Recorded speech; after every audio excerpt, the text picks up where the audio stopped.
Welcome to the Sci-Fi Center, the place to be, where comic books and wrestling collide magically. Movies, TV shows, and pop culture we share.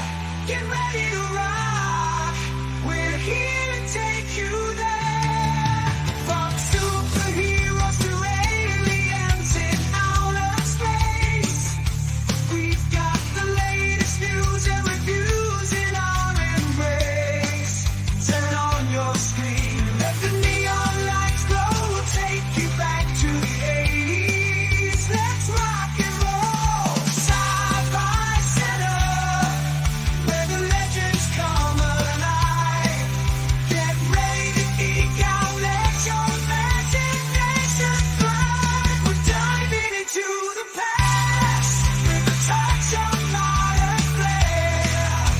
Sci-Fi Center, the ultimate pop culture lair.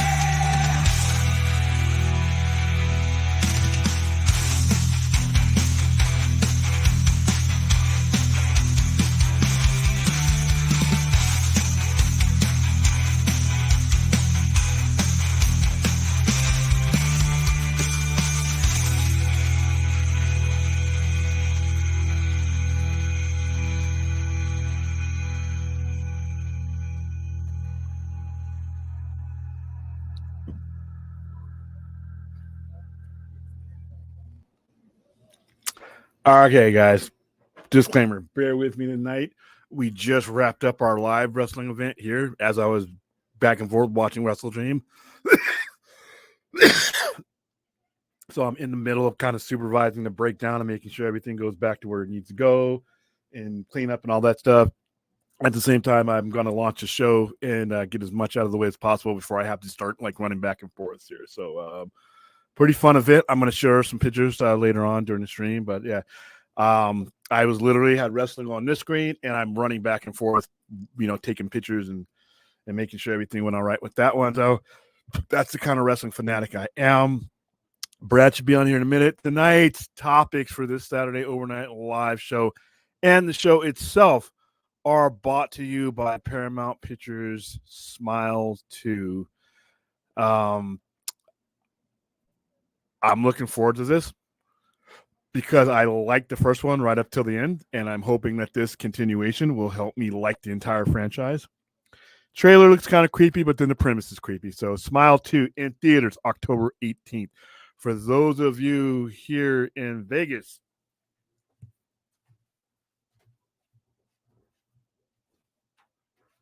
if you already haven't won your tickets via the social media campaign, you can come in tonight because I'll be here for a while, or you can come in tomorrow, grab your poster, and I just may have a few seats for you to go to a screening that will be, I believe, on October 15th at AMC Town Square.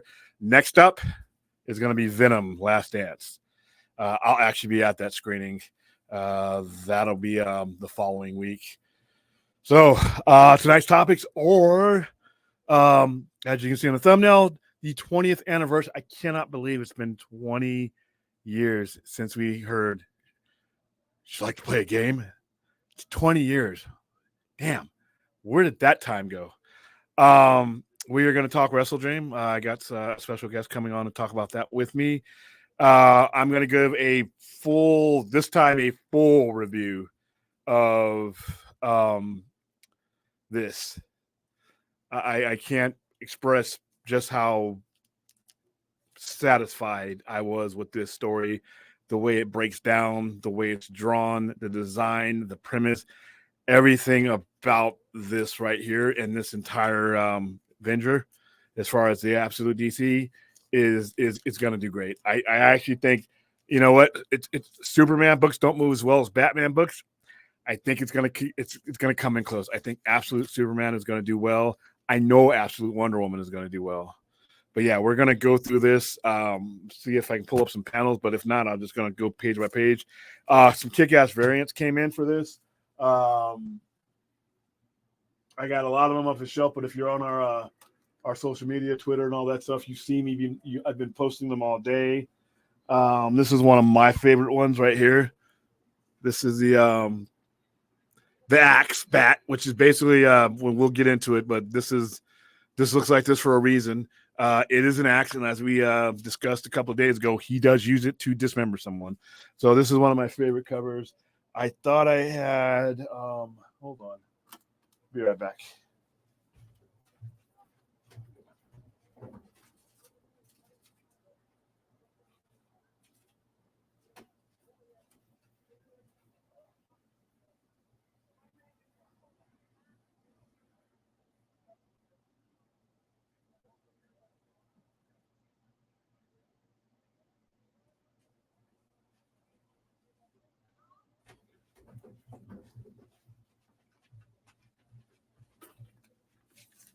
And I'm eating too because I'm starving, running up these damn stairs.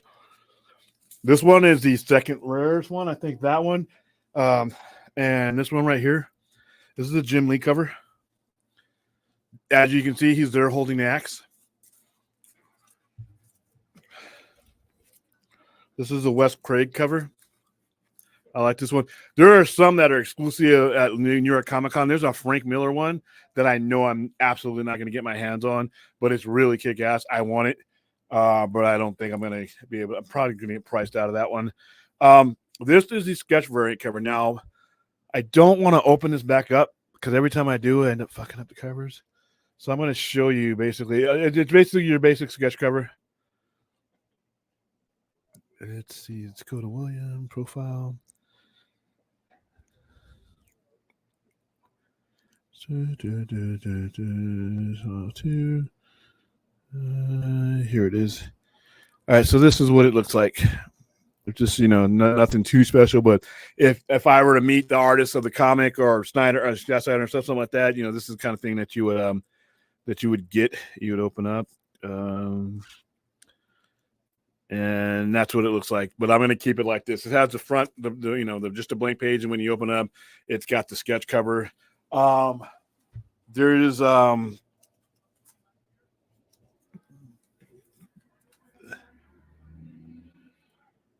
there's this one that's the match cover, and this is another nice one. Got that one in, and then there is the version foil cover. This is another one that was a little bit harder to get. So it's basically the same as this one. The A cover, which is the most prominent cover. But as you can see, it's a foil cover and it's a version cover. Version, for those of you guys or you who don't know that kind of talk, because it's sort of a new term. No title, no no logo. I think a true version cover doesn't even have the DC, so this might not even be a true one. But it's closer to being a version cover than a basic cover. No issue number, nothing, no signature. I don't even think the signature's on it. Yeah. Lower left, there's no barcode, there's nothing like that, and then so that's up there. So super excited to finally get a chance to sell this. Super excited to finally get a chance to talk about it. But we'll get into Absolute Batman later on. Right now, we're gonna dive right into wrestling, and I've literally lived the wrestling life today. No shit. Downstairs, I'm there breaking down the ring right now, and then I'm running up here to watch matches. Except for the Chris Jericho match, which I watched on a little rewind thing. I did not need that one. Okay, how you doing, Mondo? Long time no see, man. I'm good, man. How are you? But I want to talk Ultimate Batman too, because I read it and I'm back in a comic. I like now, and I'm like, holy crap, that's good. That was a good comic. I have been collecting since the early 80s, right? And I haven't been this excited about, especially as a dealer, in a long time, especially about something DC. How Scott Snyder has handled this, not only the writing of it, the presentation of it, the promotion of it. I mean, I went to Comic-Con and we watched him and his crew explain everything. And ever since then, he has done everything he needed to do to get you hyped up about it. And I was worried I was going to read it and I was going to be like, oh, okay, just like anything else, didn't live up to the hype. No, it's laid out perfectly. It's brutal. He's huge. He takes up, most of the pages that he's on. The circumstances that he comes from are not the circumstances that we know. They are similar, but because this universe is built on dark side energy. And guys, do yourselves a favor. And if you have not had a chance to get the absolute DC special #1, get that. You don't have to have this to necessarily understand. The story is what it is. But if you're trying to understand the why we are here, what kind of energy versus the energy that runs the main line, this explains everything. So basically what happens, and now we are, I will start spoilers. So guys, this entire every time we bring up Absolute DC or not Joker, but Terrifier, which I still haven't cleansed from my mind. I guess it's good. I guess it's there to stay, which is fine. Everything we do tonight is going to be spoilers. So if you have not read Absolute DC, if you have not read Absolute Batman, then this is your time. Skip this stream. As much as I would love to have you live, about to fuck everything up for you. Yeah. So what happens? I'll cut to the chase and all in. Darkseid is looking for something new. He's looking for a new conquest, and there's something calling to him. And he is pursuing it all the way through this Absolute DC #1. And he's you find out at the end he's in search of the Spectre. He wants to merge with the Spectre. He does that, and then he separates himself from the Spectre and ends up creating this universe. He basically dissolves, and that's not the last time we're going to see him again. But what happens as a result is this universe is created. Whereas the primary universe is created on Superman type energy, this universe is chaotic and it is based on dark side energy. Now the heroes are still heroes. They're not evil or anything. The heroes are still heroes. They still have their core being to them, but the circumstances that lead them to where they are drastically different. Bruce Wayne is not rich in this. Bruce Wayne is not rich. Alfred is just a visitor coming into town. And dude, Alfred's a badass. He is, until he gets outsmarted by Bruce. I mean, and you don't realize, and it's kind of cool the way they come together. There's some things that he does in here, disassembling his lethal shotgun and turning it into basically a harmless pellet gun. That's not harmless to Alfred because it's back in his face, but this I mean, it opens up like this.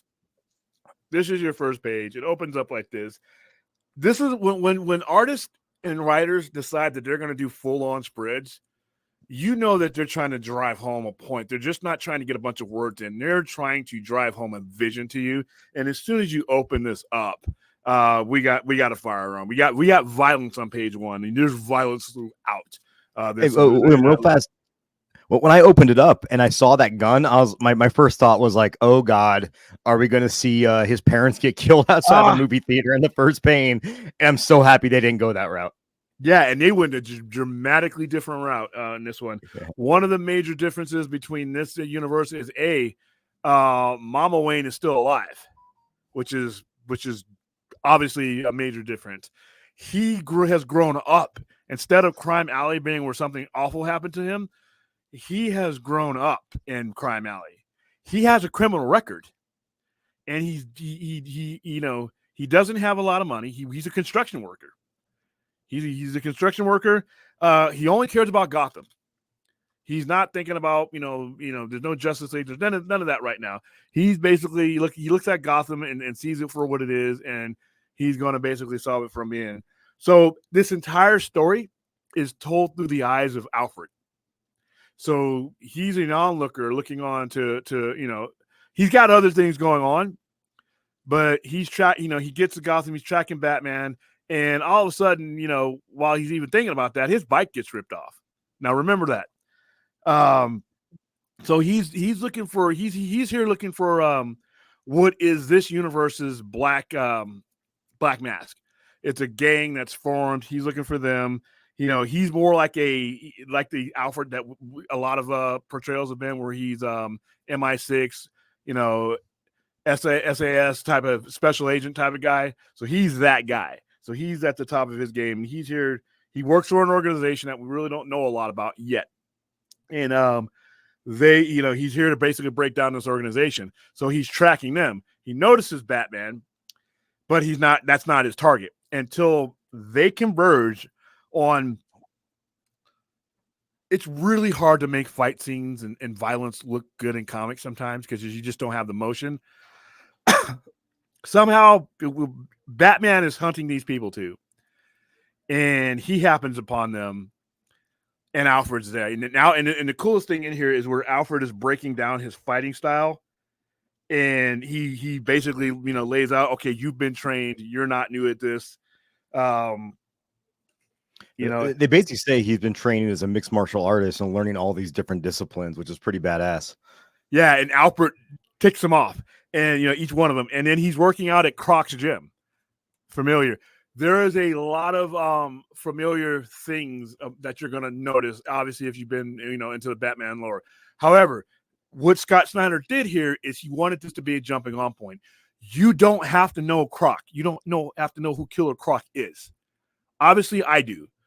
But if you were to come in here off the street and just read this story, I can show you who Killer Croc is afterwards, and it'll probably enhance the story for you. So you're going to have a lot of people in here that are familiar. Now, this is probably one of the most dramatic changes when you start his origin story. His father's not a rich doctor. His father's a teacher. And there's a school shooting, very 2024. There is a school shooting in which his father dies trying to go ahead. It was a shooting at a zoo. They were on a field trip. I'm sorry, zoo. I literally have the shit in front of my hands. Zoo. Somehow zoo shooting doesn't roll off the tongue as much as I. Yeah. Well, mass shooting. I should have said mass shooting. So his dad dies saving him. There are other people at that zoo. All these people that grow up in Gotham are growing up in the same circumstances, and a lot of what is going to change who they become, these other like Croc and all these other guys, are going to be shaped by these incidents, which I think is cool. So they're all coming from the same pool of sorrow, which I thought that's a bold risk. First of all, not Thomas Wayne being not the Thomas Wayne we know, that was a bold risk. He took it. I'm happy with every risk. I love that. They also do a really cool thing where he tells the kids, no matter what you hear outside of this door, do not open the door. And then later on, Batman says the exact same thing to the people he's saving at the town hall meeting. Yeah. Sorry, I didn't mean to jump forward there. No. The violence in this town hall meeting is just beautiful. Insane. It's really hard. Let me blow this up. It is really hard to, like I said, especially if you've been reading long enough, it's really hard to display the violence that you need to push this type of storyline. This is a brutal comic. And I'm going to go to one particular thing that he does, which you already had me one at the first page. While you're looking for it, William, so as a guy who's been out of comics for a long time, and then I went to go buy the new EC comics, and I'm stuck back in. Is this... as far as any Batman comic I've read in the past, I've read a lot of the older graphic novels they've done, collections they've done, and it's never been this violent. Was this the most violent Batman you've seen? The most violent one made for mass distribution. Usually the Batman comics, Detective Comics, they have violence and grit in them, but they don't go to this level, in my opinion. The DC Black Label stuff does, like Dark Knight, graphic novels, Elseworlds, the one shots and things like that, they do. But in the main line one that they want for N14 and all those age groups, they kind of cut it off at a certain length. Surely they did not give any fuck for this one right here, because right there we understand that thing on his chest is an axe, and you like I said, and what he tells him, he cuts the guy's arm off with his axe. Here's what he says. I hear they can reattach them sometimes. There's a hospital three blocks south of here, or is it east? I can't seem to remember all of a sudden, but I'd run. Okay, he has his no-kill rule here, right? And he exercises it. But you just cut a dude's arm off, and you don't know where the hospital is. He's not going to survive, Batman. He's going to bleed out. And you're telling him to run? That's just going to pump the blood out of that open, so... yeah. All right, combat veteran here. I didn't even think of it that way, but that's a cool way to look at it. I want this shirt. I don't care if I have to make this shirt myself. I have that red panel. I want this shirt with the guy's arm with the cleaver, and then Batman's axe just taking it off. It reminded me as soon as I first saw that, it reminded me of the cover of Kill 'Em All. For those of you, that's Metallica's first release. So yeah, I have to have that shirt, and you don't even need to know it's Batman or not. It's violence on top of violence. Alfred is just, I love the narrative function of Alfred, just to kind of tell you, what he's saying. And they do a cool thing with him too, where he's obviously conflicted because he wants to help the people because he sees what's going to happen at the city hall meeting. Where, by the way, Jim Gordon is also the mayor. He's not the police chief. Yeah, and Barbara Gordon was in here too. Was she in here? She's Barbara Gordon. I don't think they said what she did, but she's in there. Yeah, and Alfred looks like something from, if you ever watched the TV show, the cartoon, The Max, Mr. Gone, he looks like Mr. Gone with hair. He just does not look like somebody. He's not gonna be a butler. So forget, take that one out.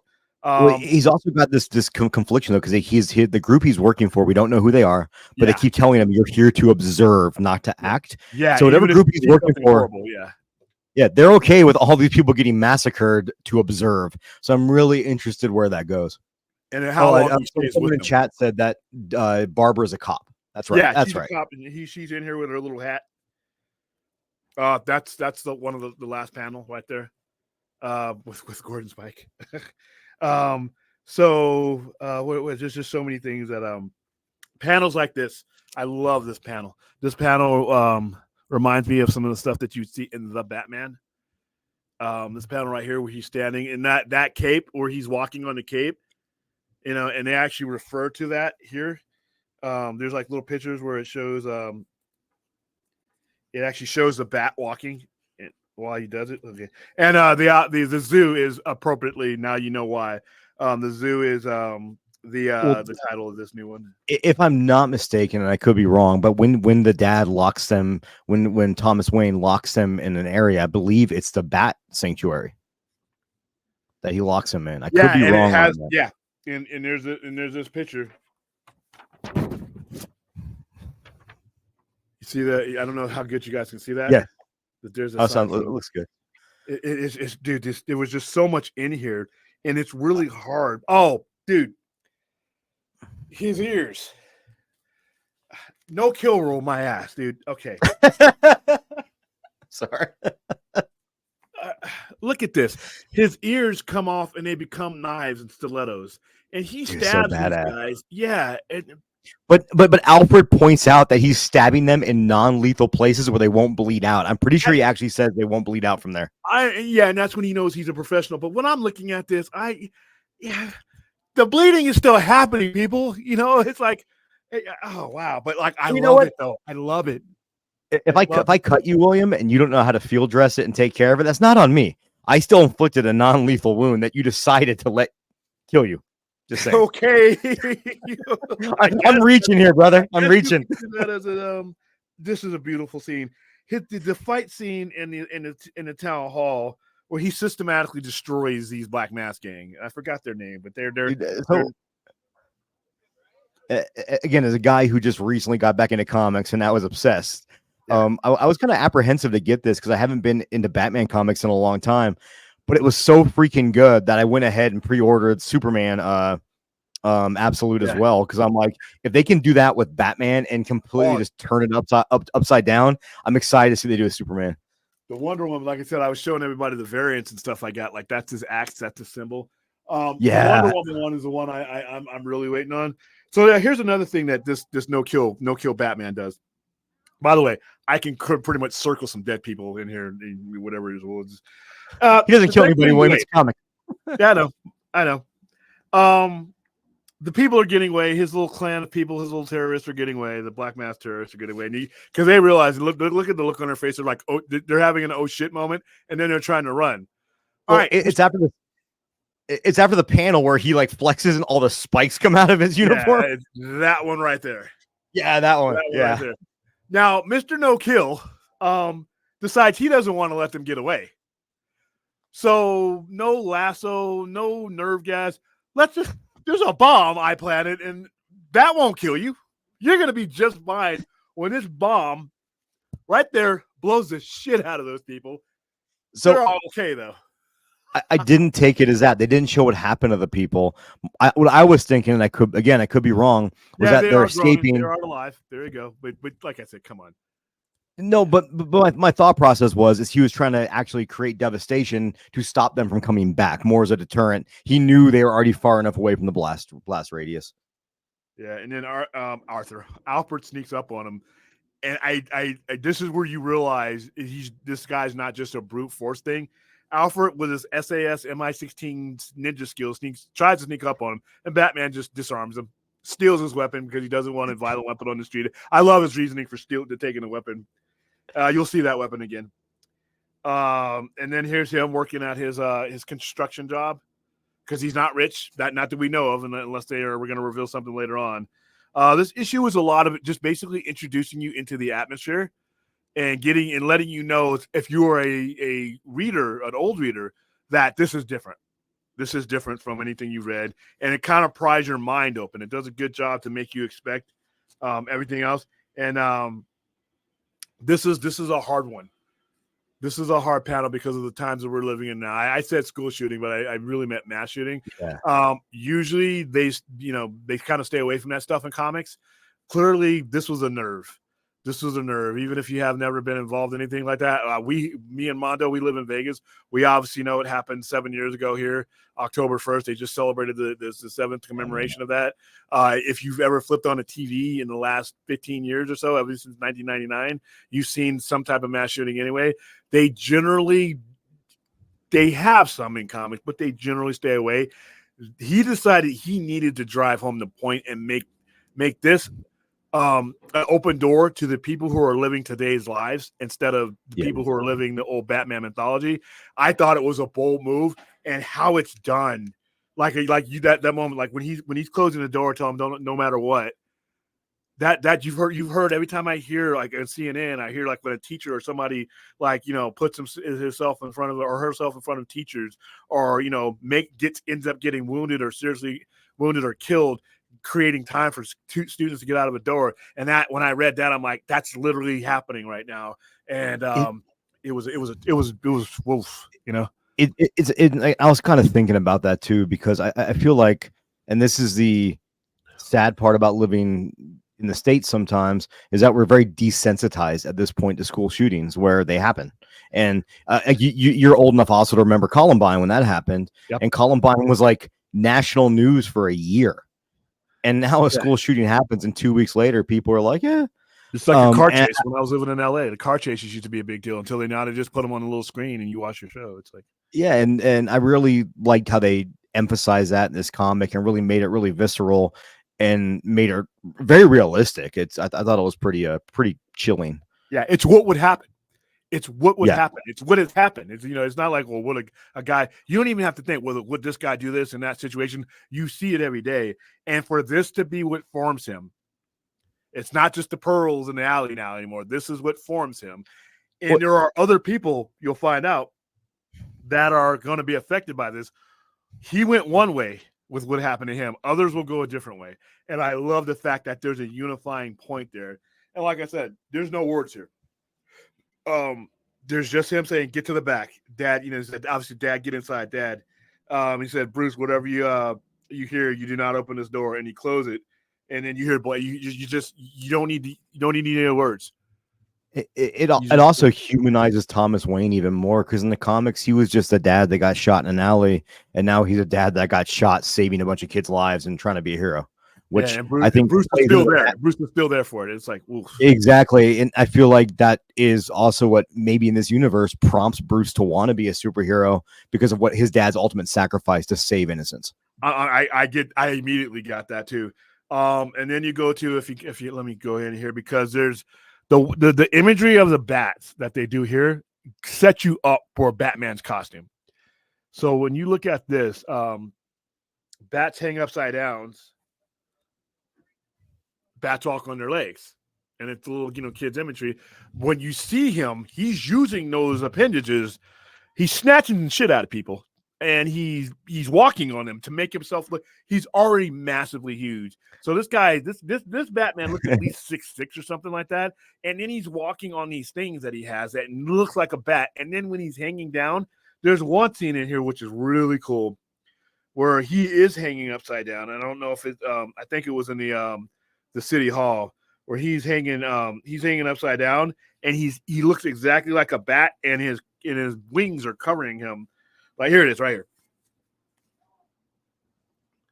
That scene is cool. I love the full page breakdown. But if you see right there, you see those little things right there. He's hanging upside down, and then he comes out of he just comes out of it. And there's a lot of full pages here. There's a lot of full pages there. You know, where they want you to feel the moment. They did what they needed to do, and here's where he takes off the bat. Everybody's been talking, oh, it doesn't look like a bat. Now you know why. It's more of an axe than anything. The bat does play a part in it. You can tell it's a bat because of where it is. And he just decides he's going to take the bat off. After he's already, you know, like I said, he's got weapons everywhere. But in his defense, the dude had a cleaver. Not anymore, but the dude had a cleaver. And now, like I said, most of this is being told through the eyes of Alfred. And so they meet again. Batman has turned his weapon into a harmless, you know, a non-lethal weapon. No Alfred realizes this when Batman shoots him in the face with it. Right in the face. He shoots him right in the face. You know, so this relationship is getting off to a great start. And you see the pellets, and they're little itty bitty bats. When you look closely, he's got them, and they're little itty bitty bats that are like stuck into his skin. Reminiscent of Dark Knight, where he had the blades that went into the Joker's face. And then right here below this, little subtle shit like this that they do, bats are crazy. That's where the term batshit crazy comes from. So he realized that he's the one who stole his bike. This is the point where you realize, and that Alfred realizes that this big stealth James Bond type of guy Batman had him pegged the minute he came into Guff. He's the one who's been watching him, and I thought that was cool. And spoiler. Oh, let me put spoiler. I guess I should have. I've already told you. Yeah, somebody yelled at you about it, William. And they also talk about, Alfred talks about how like he loves this area so much because he worked as construction. He helped build this. He helped build this. That's also how he knows the city so well, which is I thought was a nice little touch. Oh, I warned you guys earlier today that I was doing spoilers, so sorry. You did say spoilers before you talked, but then, you know, maybe some late people that came in. You guys will be okay. So this is a major spoiler because at the end, there's somebody you realize who Alfred came back to Gotham to track. And your old target, we lost him somewhere in the Philippines. He's in the wind. Thought you should know. Lost him. 5 years I tracked him while I studied Henry Ducard in France. Then killed the poor bastard. While he trained with the League of Assassins, then killed them. Now he's in the wind. And you can pretty much figure out who it is at the end there. Well, they call him by name, and they say he goes, he got his name because he doesn't laugh. He never smiles. So it's kind of cool how it sounds like a much more stoic version of the Joker, maybe. So I'm pretty stoked to see what happens with that. And also they mentioned the Falcone family, right? Yeah, and none of. I think most of some of those mainstay people. Or I could have gotten mixed up because I just started reading Batman's the new Last Halloween. I forgot. No, sorry, The Long Halloween, The Last Halloween. William is gone. I can't keep it on the shelf. It's a pretty good story. I just got another one back in for this is number 1. Oh, do you have issue 0 by chance? Is that issue 0? This is issue 1. Oh, okay. I don't think I have issue 0. I may have it somewhere. I may have picked it up today. I don't know. My main focus was getting as many of these as possible on back order before, because I can still sell them. Still hold on for a second. Still sell them at cover price. I don't want to price gouge anybody. Yeah. That's because you're a good person, dude. So this is my store copy that I'll keep in here. This is the one I'll refer to because I got my fingerprints on this. But yeah, but now there are ones that I did have to pay a little bit more for. Like I was showing them the variants, the Jim Lee variant up there, which is a rare one. The sketch variant. Wait, is it Jim Lee one where he's holding the axe? Yeah, I got that one actually. Yeah, that one was actually harder for me to pick up. I had to pay a little bit more for that, but I had to have it in the store. This one was cool. I love this one. I love the color. Like as I was selling the Frank Miller one, I really want that one, but I'm not going to shell out that cash. And then that's the one right there that I got the fewest of. That's the Jim Lee. Yeah, that's the one I picked up because I thought that was the coolest cover. Yeah, and there's a lot of them. There's a Detective Comics 27 one. There's a bunch of them, but like I said, as they get up there, they begin like the ones and twos. You know, they're like they're really okay. Brad's dealing with technical issues. Yeah, the ones and twos they start getting lower per ratio, but yeah, this Absolute Universe has gotten off to a good start. Not just sales wise, it's selling out, but it's good. It's good, and like I said, I just when it comes to DC, when it's been coming to Batman and Superman and all these, for years and years, I've just been going through the motions. And okay, you know, it's this. No, I was waiting for this. I went to the panel in San Diego. Everybody on the panel were comic book veterans, but they were excited about this. When you are excited about something and you're the head of it, it generates downward. The people working for you are excited about it. The company that's behind you is excited about it, and your fans are excited about it. DC hasn't had that on any level in so long. I was so happy to finally get somewhere here. And it like I've always been saying, the reason I've been behind this is it shows that you can tell me a different version of these characters while you're telling me the mainline version of these characters, where DC doesn't always handle their fans. DC movies and comics, like since Crisis, thinks their fans are stupid and that they can't determine that this Batman in this story and this Batman in this story are coming from two different writers, two different points of view, and they're both happening at the same time. They think we'll get confused. And I'm like, I hate that. You're insulting your fans. Now we got this drastically different Batman, and we have still the mainline Batman that's in Batman, that's in Detective, that's in all the, you know, the normal comics that's still part of the Justice League. But we have this Bruce Wayne that's 6'6", like 270, looks like a tight end, and he has come to be Batman in a much different way. Nobody's getting confused. Batman sales are going to be up. Absolute Batman is going to sell out. It's already, the second printing has already sold out. Now they're on to a third printing, which will sell out. So it just shows them that if you challenge your fans will respond. You know, if you treat them like kids, you're going to get kid money. So I'm excited. I'm happy to have something on my shelf as soon as a DC person comes through. Because right now I'm doing, you know, I do this stuff. You know, hey, I'm into Batman. I've been watching the movies. I want to get in, and I hand them Dark Knight, or I'll hand them, you know, Long Halloween, you know, things like that. Now I can not, I can hand them that stuff, but I can also get them something new, something that they can be, you know, if they get to it in time. Watch out for the price gougers. Watch out for the price gougers. They're out there. It's been super fun for me getting back in because like I got back in. I remember the day I went to the comic book shop to get my EC Comics Epitaphs from the Abyss. I picked up, they had a new Wolverine that just came out, an issue 1 that came out, a new Uncanny X-Men that just came out. And it was really cool for me to be able to start getting into these comics again. Ooh, that's the number one you have, but it's an X-ray variant showing you. Yeah, that looks freaking cool. How much you selling that for, William? I don't like to go into prices on those. Yeah, kill me off. I'll hit you up later.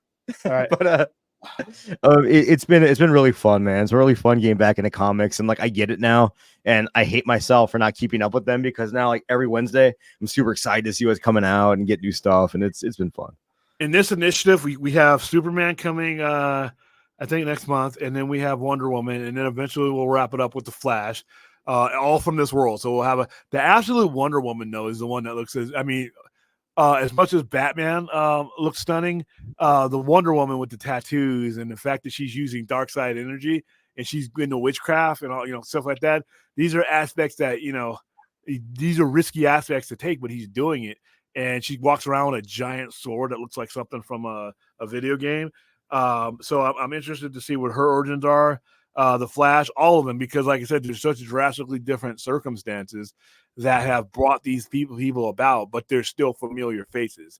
Thomas Wayne is still in this comic book. He's just not the one that you knew and have heard of. And Killer Croc, all his enemies are still there, but that version of the Joker is nothing like the Joker that we know and love. I'm really interested to see if they interweave some of his past foes now as being friendlies.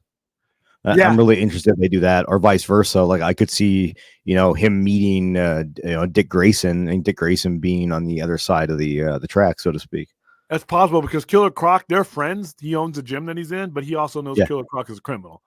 Because they're always asking him, "Hey, why don't you go out with us?" He's like, "No." Criminal, so. They showed him straight just walking into the gym with a crocodile he bought. Yeah, he's just holding it in his hands, and it's like Croc's gym. That's a mascot. I get it. I guess I was super excited about that. Let me hit my chat real quick because I got like 60 chats in there. Yeah, I got the all-in. I got the absolute special too. I haven't read that one yet, though. I'll probably read that tonight. Yeah, like I said, how you doing, Roman? What's going on? William saw Joker 2 today. I think hardcore DC fanboys are losing their minds. I just think fanboys in general lose their minds off of things that when you sit back at it, and I'm immersed in it right now, it's an entertainment. It's entertainment. We don't need to go to DEF CON 4 and let's call things horrible that weren't. Listen, I saw a movie last night that by my horror stance was absolute fucking trash, but it was fun trash. Like I said before during the review. Terrifier is fun. I can see why people love these movies. To me, and like I said, but I'll stick by this. Terrifier 2 is better than Terrifier 3. I'm with you on that too, for sure. Yeah. What I will say though, Terrifier 3, for being a long movie, I thought Terrifier 2 had some scenes where I'm like, they could cut this, they could trim this down. Terrifier 3, I think, moved at a better pace. At no point was I like, how long have I been sitting here? Oh yeah, it's a better edited. It's a better edited 2 hours and 5 minutes. I will agree there, but definitely. Some of the stuff that like I said, when the girl's talking about him, I want to be in the presence of Art the Clown, and he makes sure that when he takes her out, that she knows that, hey, I'm Art. Oh, dude, that was so well done. Oh yeah, we can get that later, but I loved that. Yeah, like I said, I went to go see it because I was bribed by my chat. Thank you for it. So I was obligated to go see it. Like I said, not my genre of horror, not where I would take horror, and if it wasn't for that, I wouldn't go see it. But the crowd made that movie. My crowd was packed. They all had their paper bags that nobody needed. It wasn't. Everybody's got different sensibilities about what makes them queasy, and there's nothing in any of the Terrifier movies that would make me head for a bag. But it's violent. They have a fixation on entrails that they're gonna have to explain one day. Entrails are used as a decoration in this movie, so. Well, I don't have my phone on me, my buddy. So we saw it Thursday night, and yeah, same thing. I think if you're going to see Terrifier on a Thursday night, you know what you're in for. You're not, you're not surprised. A buddy of mine that lives out in San Diego area, he said he had 11 people. He was counting them. 11 people walked out of the theater. Wow. And he said the group in front of him was a couple like older kids with their like under 10-year-old siblings. And I'm like, how the fuck do you even? How the hell do you even think that's an okay thing to do? See, like my dad, he took us to movie. I mean, we didn't have anything like Terrifier because it was all still in Italy. But we know we had Friday the 13th, we had Michael Myers, we had for what the time that we had was considered one. And so we're a little bit different. I just didn't see anything. And they, like I said, I took pictures and put them on my thing, and they had the warnings and all that. And I'm like. Yeah, I know that's marketing. I know you guys are just trying to get it, and that's good. They marketed this movie's excellently marketing.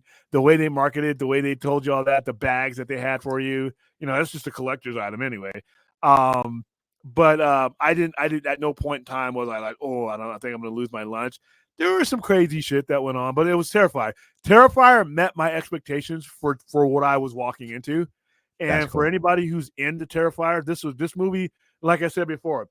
I appreciate the fact that this movie has an audience, and the people who made this movie know who their audience are, and they don't care about anybody else.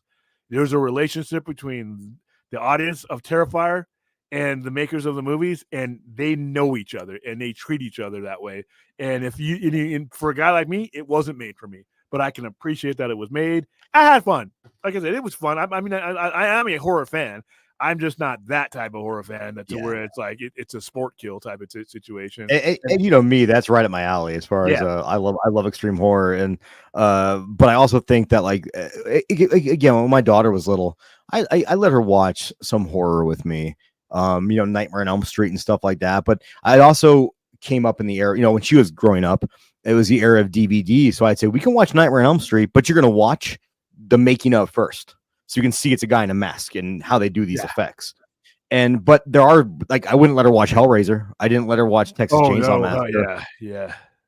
So I definitely think like there's definitely horror out there and gateway horror for younger people.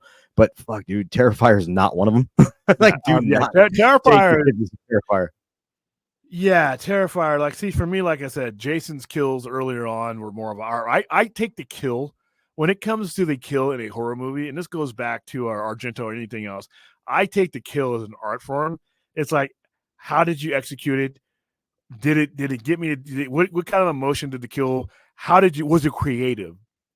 You know, and some, you know, certain movies like In a Violent Nature, I thought was fucking trash. I hated that movie. Really? I loved that movie, dude. Ask the chat. We watched it late night. Everybody kept telling me, boy, you gotta watch this. This is your movie. This is your movie. I saw it. I was angrily disappointed. I had never seen such a pointless horror movie. And like I said, and it just let me know, yeah, killing is part of it, but there's got to be something else there. And In a Violent Nature did not have it. I think my favorite genre of horror has always been the slasher.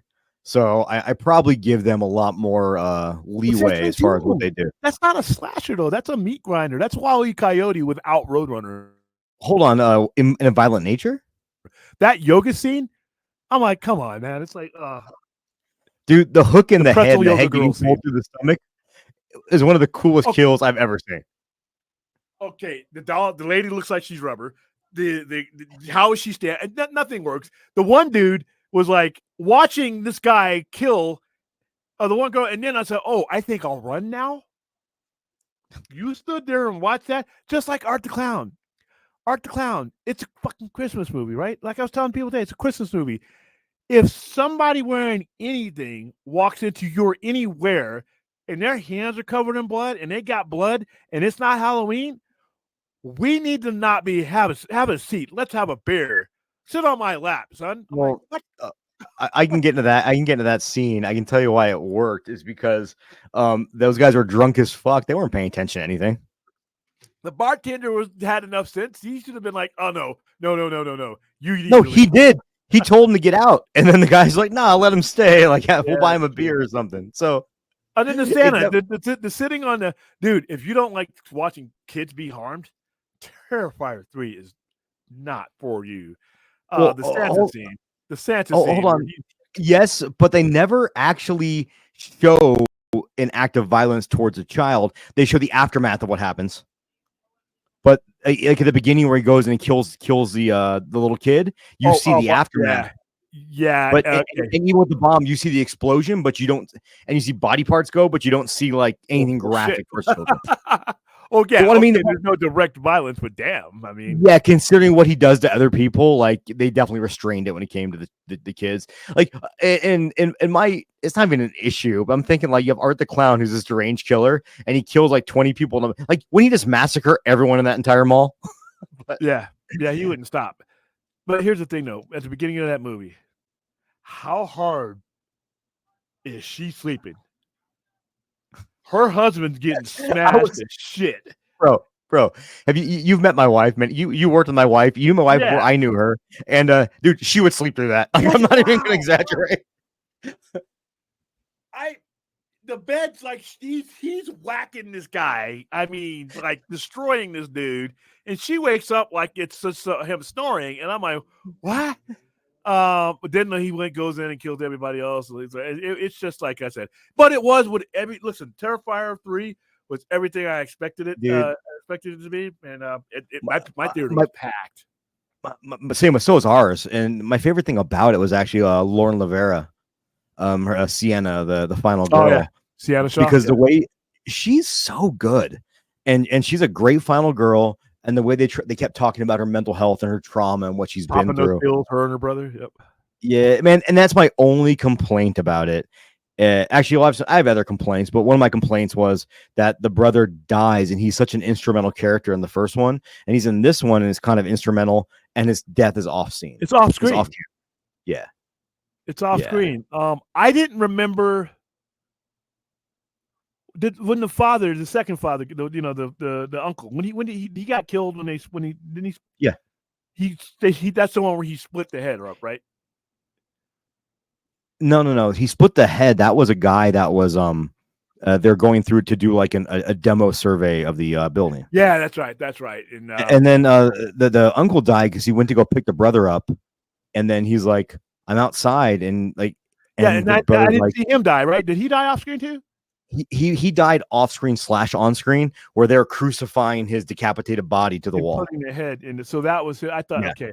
Then the shower scene was like, the shower scene was more. I felt like I was watching some trauma right there, and I'm like, all right, cool. Damien Leone said that was a complete homage to Psycho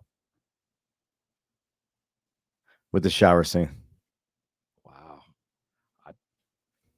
And there's a guy, for those of you that, this is probably the one where people say, guy gets a chainsaw up the ass, pretty much. I mean, there we just got demonetized. We were already demonetized anyway, but he basically had fun with this guy. He's just. No, it's brutal. I think the fourth one is It's Sienna definitely coming. Thanks a lot, guys. Yeah. By the way. I think the fourth one's going to be Sienna going to try to find her niece and going into hell. Yeah, because the pit opens up, and I was waiting for a pinhead. I was waiting for Doug Bradley to come out and say, "We were here to take you back." But so yeah, they set up. Yeah, they set up for a Terrifier 4. They're gonna make a crap load of money off of this. This movie's gonna make a ton of money. It's already the #1 movie in America, and whether or not you're a fan of this genre, it is something to be said that a simple independent, not saying it's simple, but an independent horror film can become the #1 movie in the country. It's pretty unheard of, and it's pretty badass.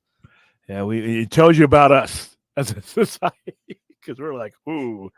Like you said, the marketing of like I've had a lot of, and as horror nerds call people that aren't into horror normies, or the people that just get into horror during October, which is totally fine. I don't gatekeep. Like we need people to get into horror.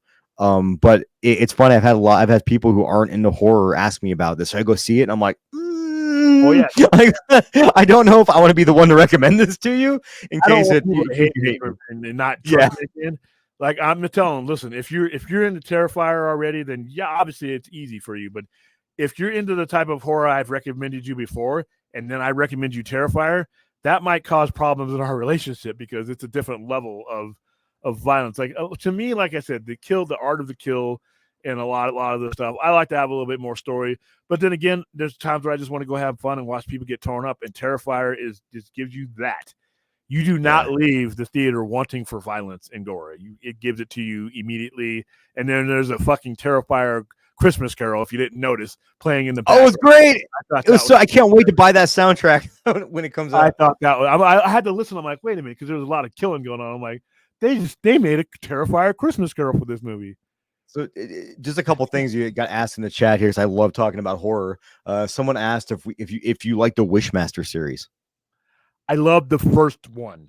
Same here. The first one's actually a lot of fun. Yeah, like when he's in the prison, and the guy saying,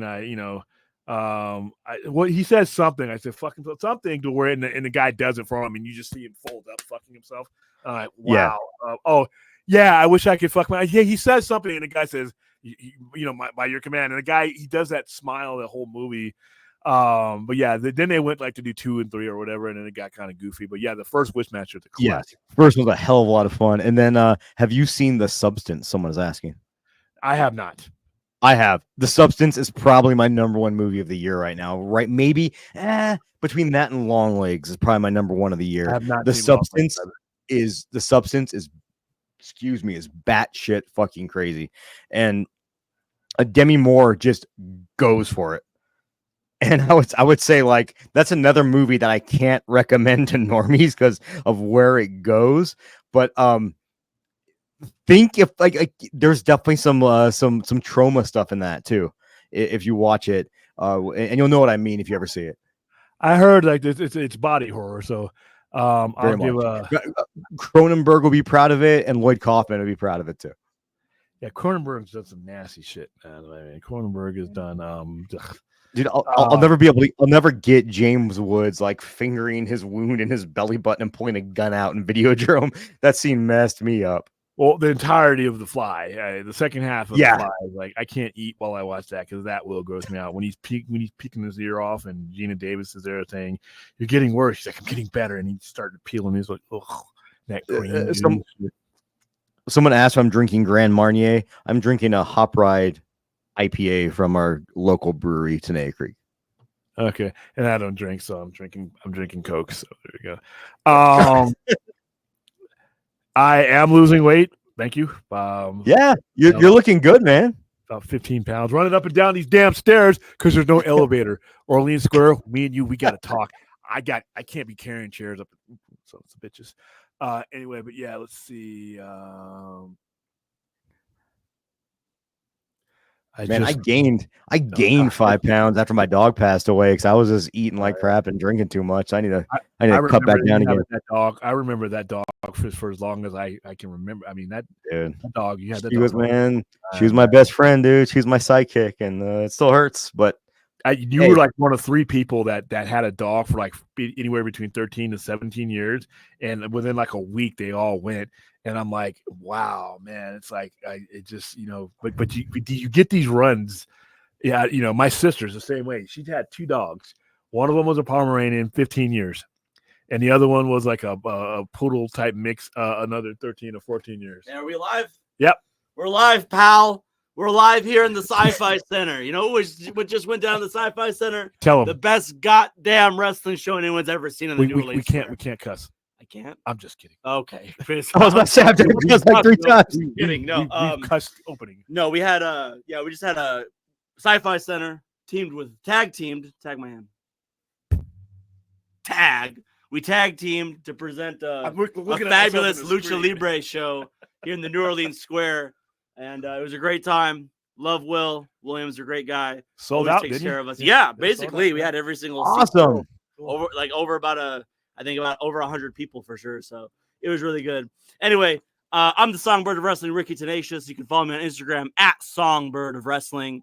And if you want to know about more wrestling shows coming up, possibly in the New Orleans Square, follow us at Big Valley Wrestling LV on Instagram, or just Big Valley Wrestling on all social media platforms. And please send me all those photos, bro, because I need to post them. Awesome stuff. Ricky, I've seen you many times at FSW shows, and you are fantastic, brother. Like, I love watching you work.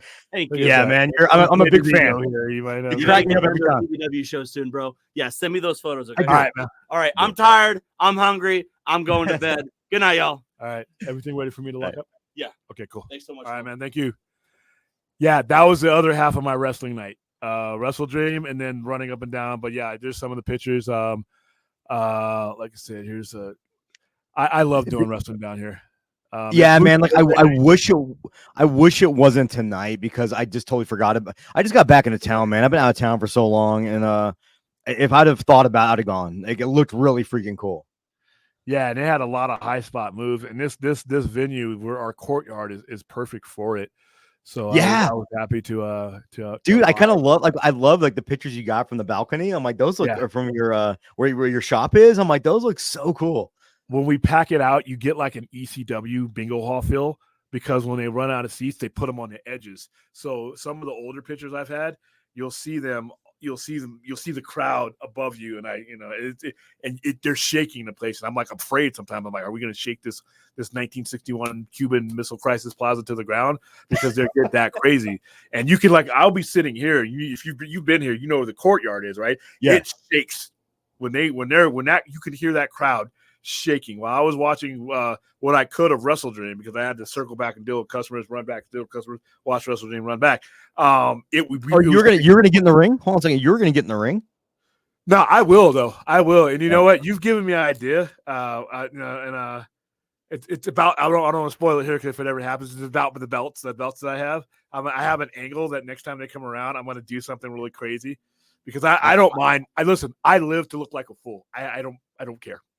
I thought your plan might be getting a triangle choked by me. That's fine. Anyway, Listen, man. I don't want to hurt you, Mondo. Don't you understand?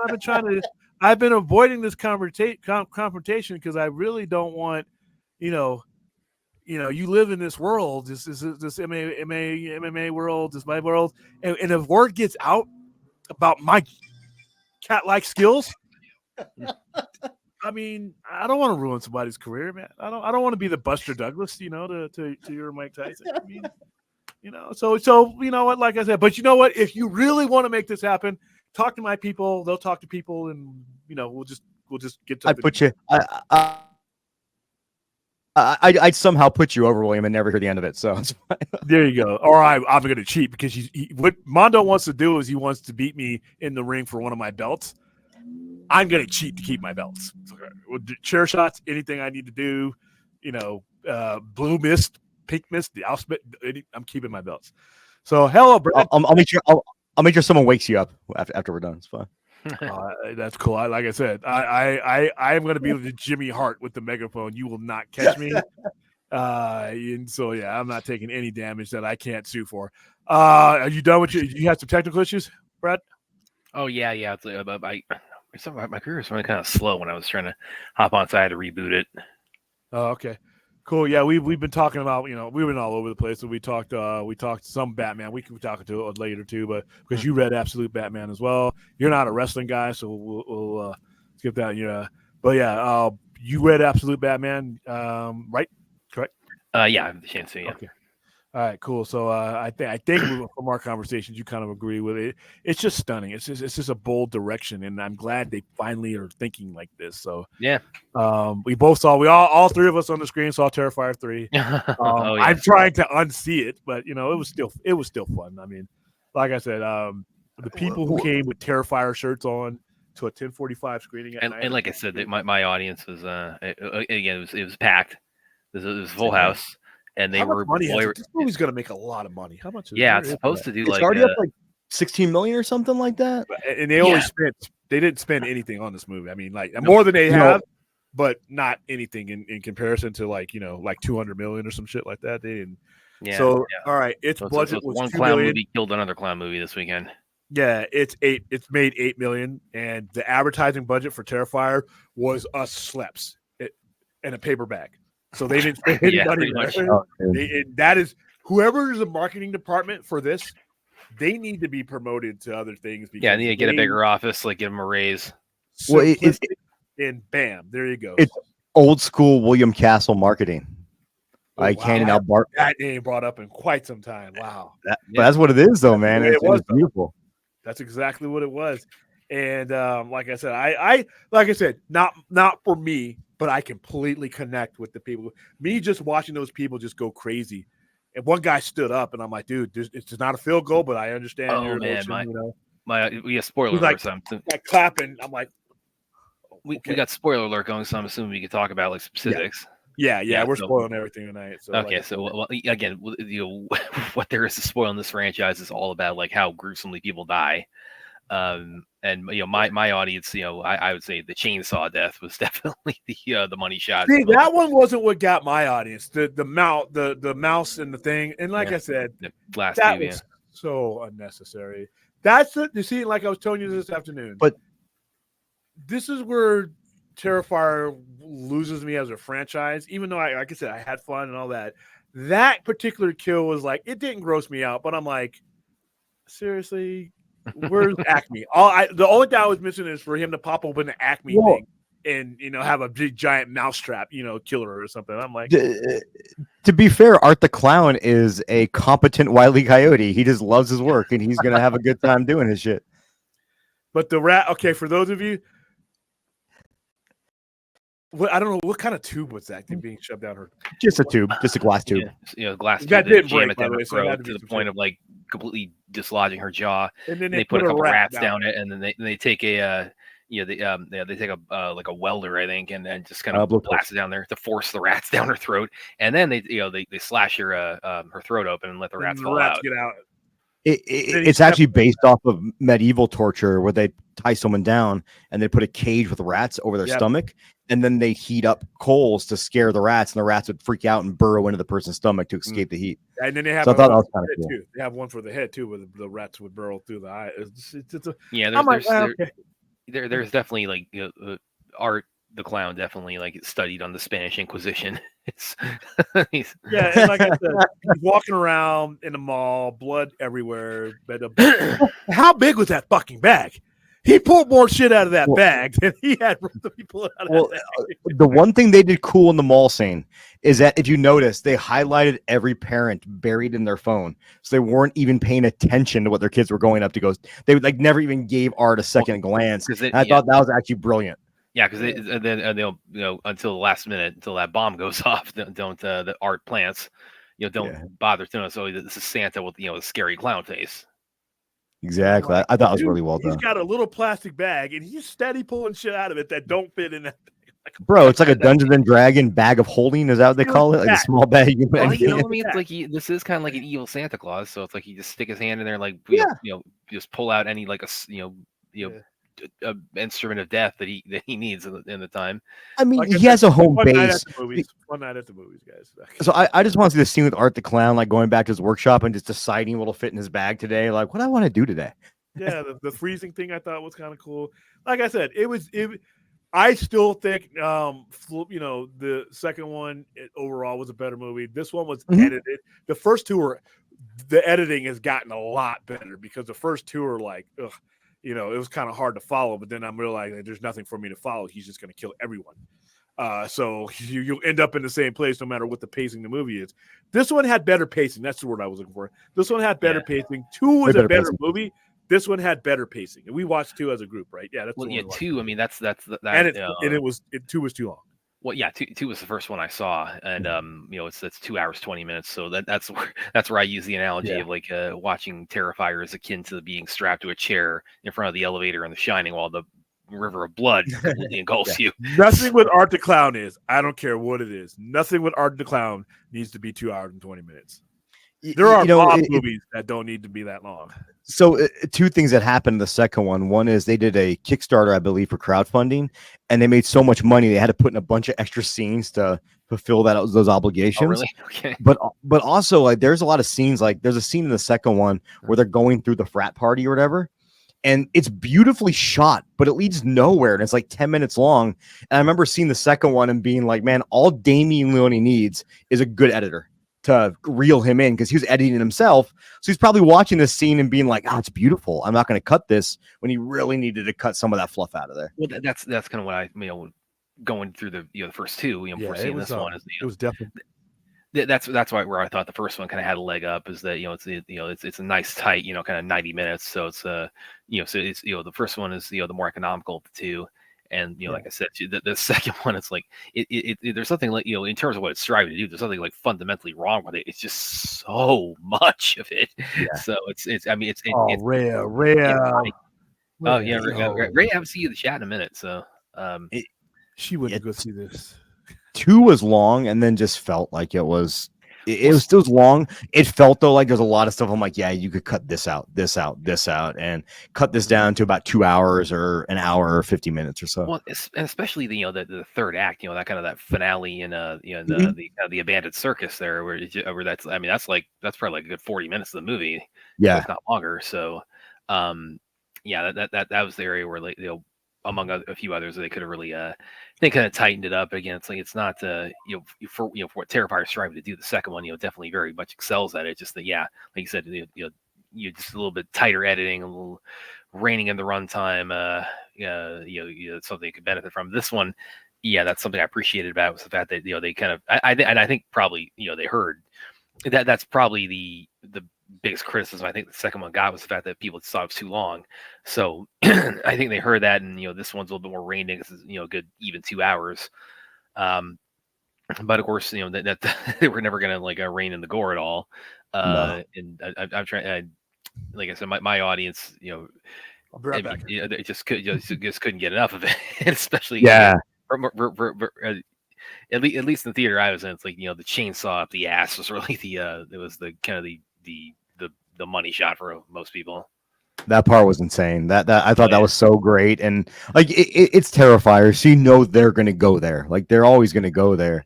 Yeah. What I really liked about it is it'd be really easy just to cash in and just have a bunch of gory scenes. They try to craft a really good story around it, and Yeah. I like the fact we're getting more and more lore with every movie, like with the demonology lore in this one, and I'm excited to see where they go with the next. Yeah, this one probably of the three, this is the one that sort of plays around with the supernatural or sort of pulls back the curtain the most on the supernatural element of it. And there's definitely with a Sienna Sienna Shaw, there's they allude to it a little bit in the second one, but this one they really go into the idea that there's more to her than meets the eye, to the point of like outright positioning her as almost like a Christ figure.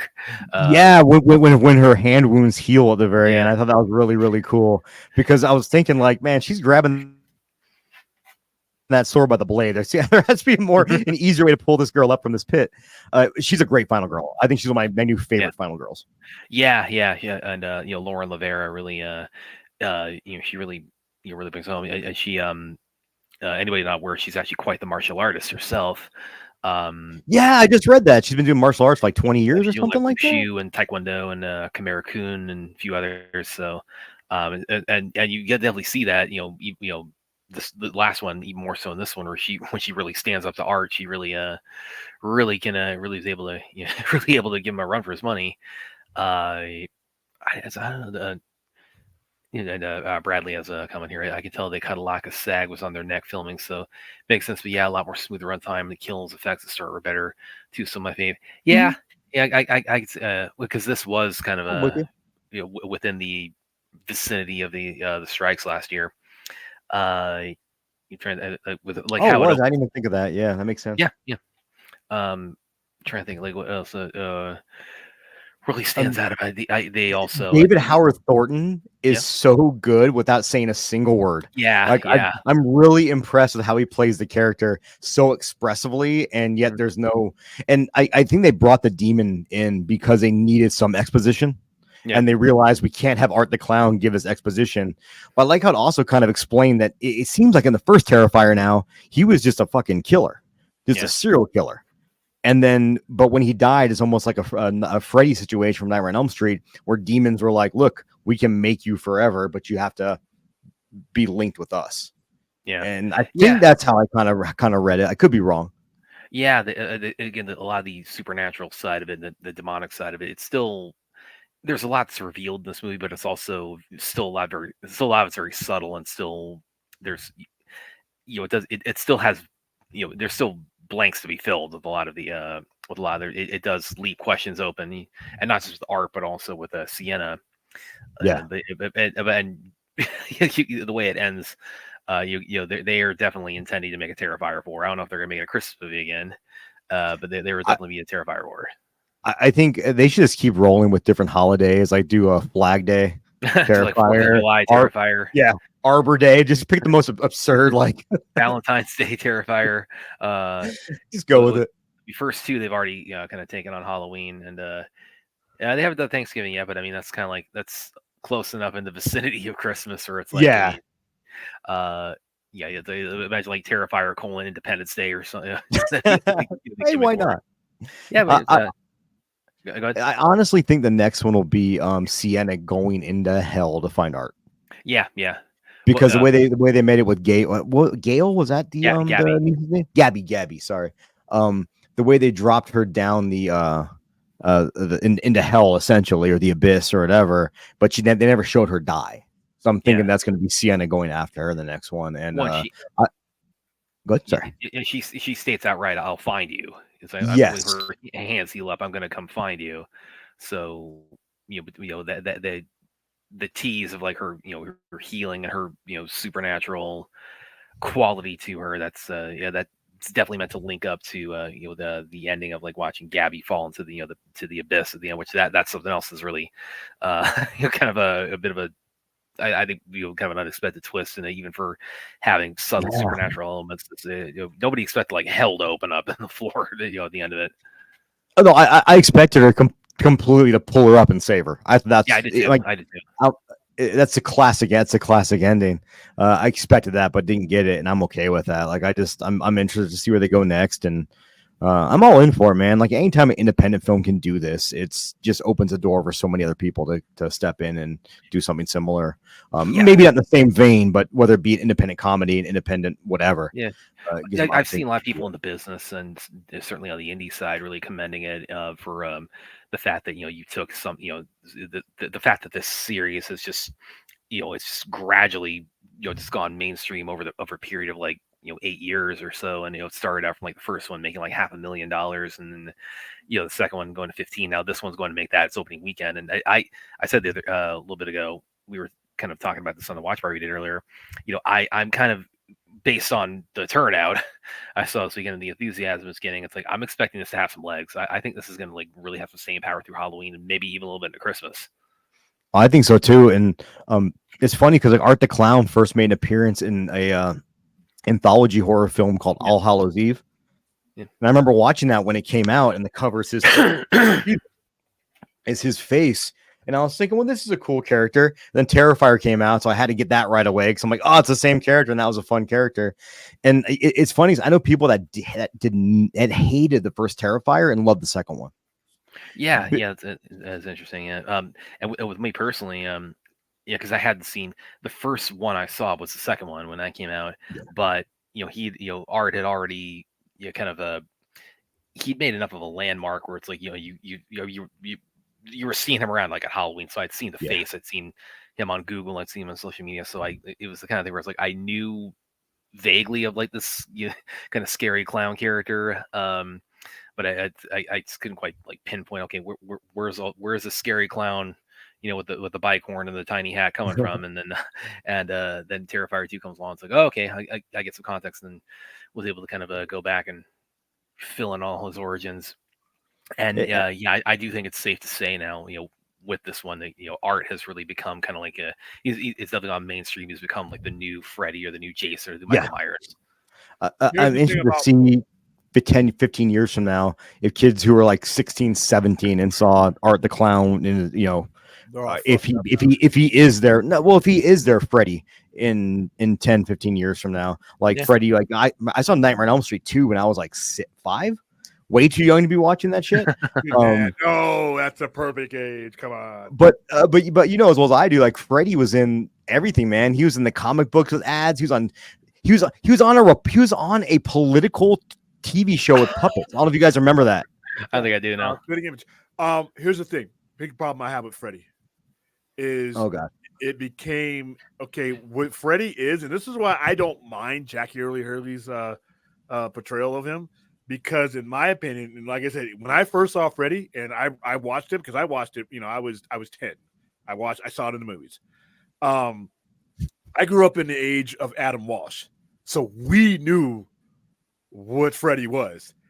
And it wasn't, he was cracking jokes, people were cheering and laughing. I'm like, you know what you're cheering, don't you? He's okay, but and the audience last night damn sure knew what they were cheering. But that's cool because Art has never been portrayed as anything but the disgusting, vile clown that he is. Yeah, he has a good time. He's a child molester and killer, so it makes him like you really think about it, makes him even scarier because he's gonna kill you and he's gonna kill you with puns. Like he's gonna kill you physically and he's gonna pun you to death. But it's like, that's cool. But the audience cheering Freddy along, I'm like, oh, okay. and all credit to Jackie Earle Haley. I thought he was given like the worst material to work with and did the best he could with it. And I thought, a lot of people who watch that tell me is like, why did they have to make him a pedo? I'm like, Wes Craven was actually very adamant about saying he killed children. He never wanted Freddy to be a child molester. He wanted to be a killer of children based on his own shitty childhood and hating other children. Like Wes Craven was very adamant about that when he made those movies. Wes Craven, rest in peace. You are a fucking genius. But come on, man. No, he said 100% that he didn't want any reference to child molestation in any of his movies because of that.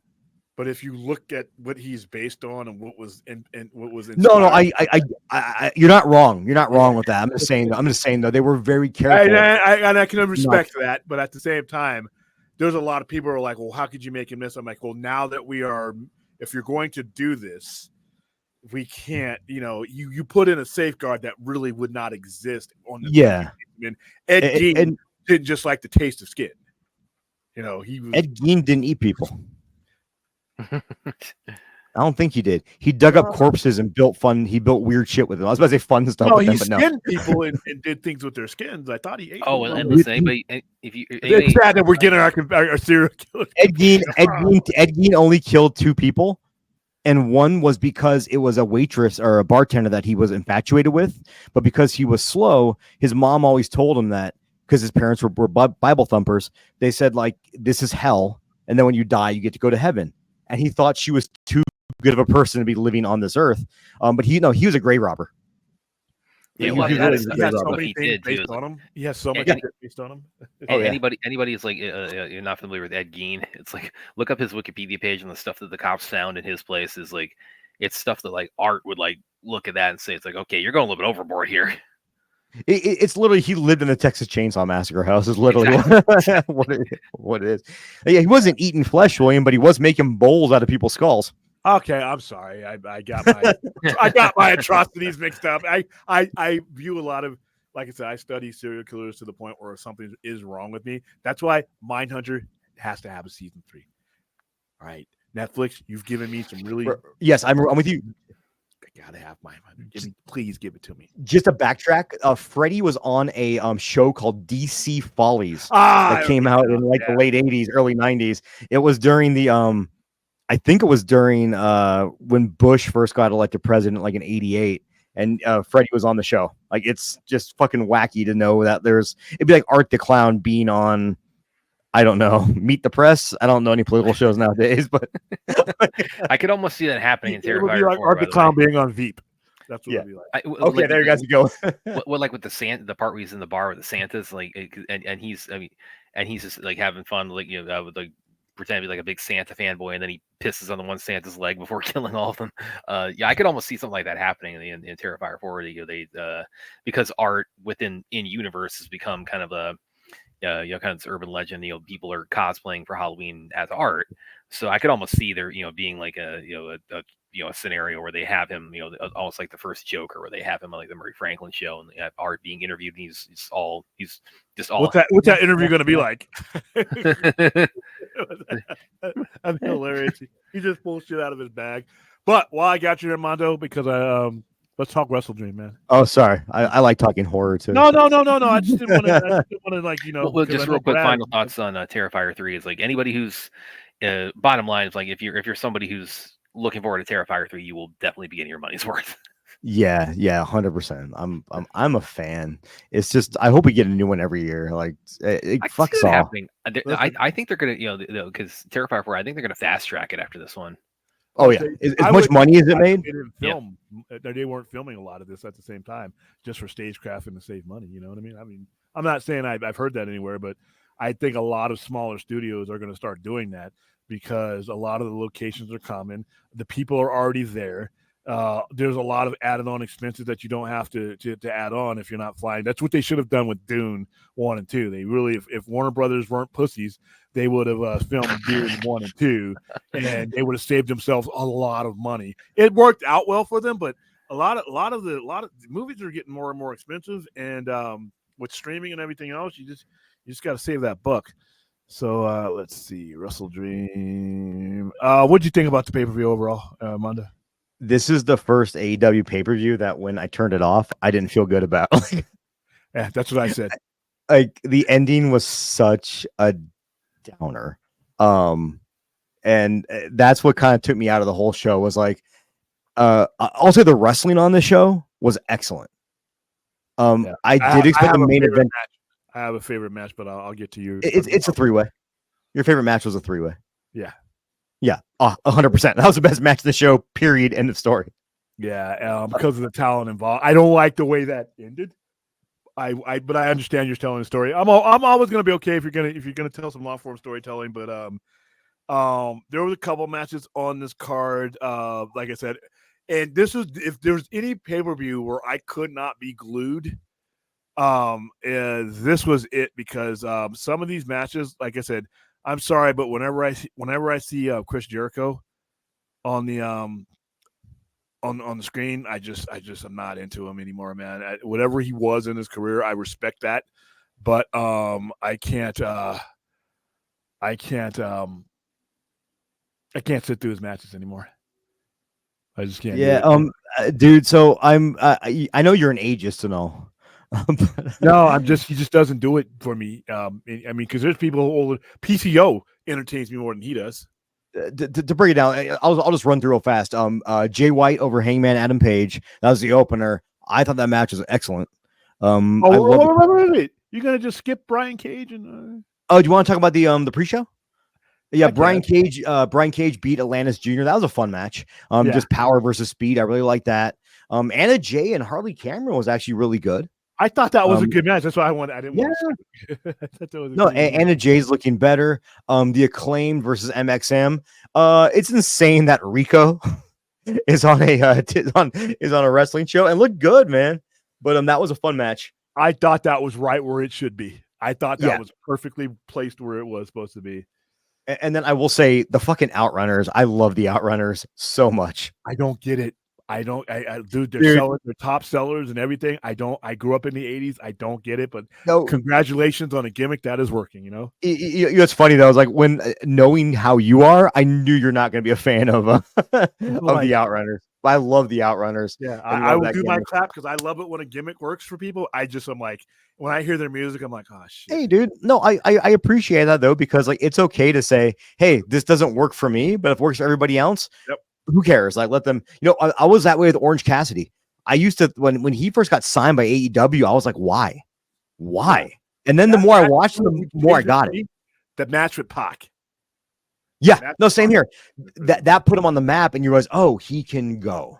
Switchblade Jay White beat Hangman Adam Page in the opener, and I love that match. I love what they're doing with him. I love what they're doing with Page. This is they're building a story and a character that's gonna last, that's gonna stick, I think, for a while. So yeah, I agree. And not only that, the best thing that happened to Jay White, I hate to say this, in AEW was getting injured and coming back as a House of Fire because now people are taking him seriously again. Yeah. And not just doing the comedy gun club stuff. So that was a really great one. Loved the finish of him stepping into the buckshot lariat to hit the that was neat. That was neat. I did like that because that's old in New Japan Jay White, where he would bring that out. When he did it to Tanahashi one time, where I thought Tanahashi was going to go over in a match. And out of nowhere, he comes out of an angle and hits the Blade Runner and pins him. It's like, wow. William, by the way, real quick, super chat from Borth. Terrifier spoiler talk officially over for those who haven't seen it. If not, enjoy. I can go back to okay. We're done. Thank you for the 5 bucks, Borth. Yeah, sorry. We're done, brother. Sorry. Let me take. And then Mariah May beat Willow Nightingale. I love Willow Nightingale. She's just a charming person. I don't. And I thought I would like Mariah May. She's just not. Dude, resonating with me. She's done just fine, but I did think this was a time to put the belt on Willow. Like everyone loves Willow. Pretty much taking every belt from her. Dude, she was that was a match I thought over delivered. They have great chemistry. They work well together.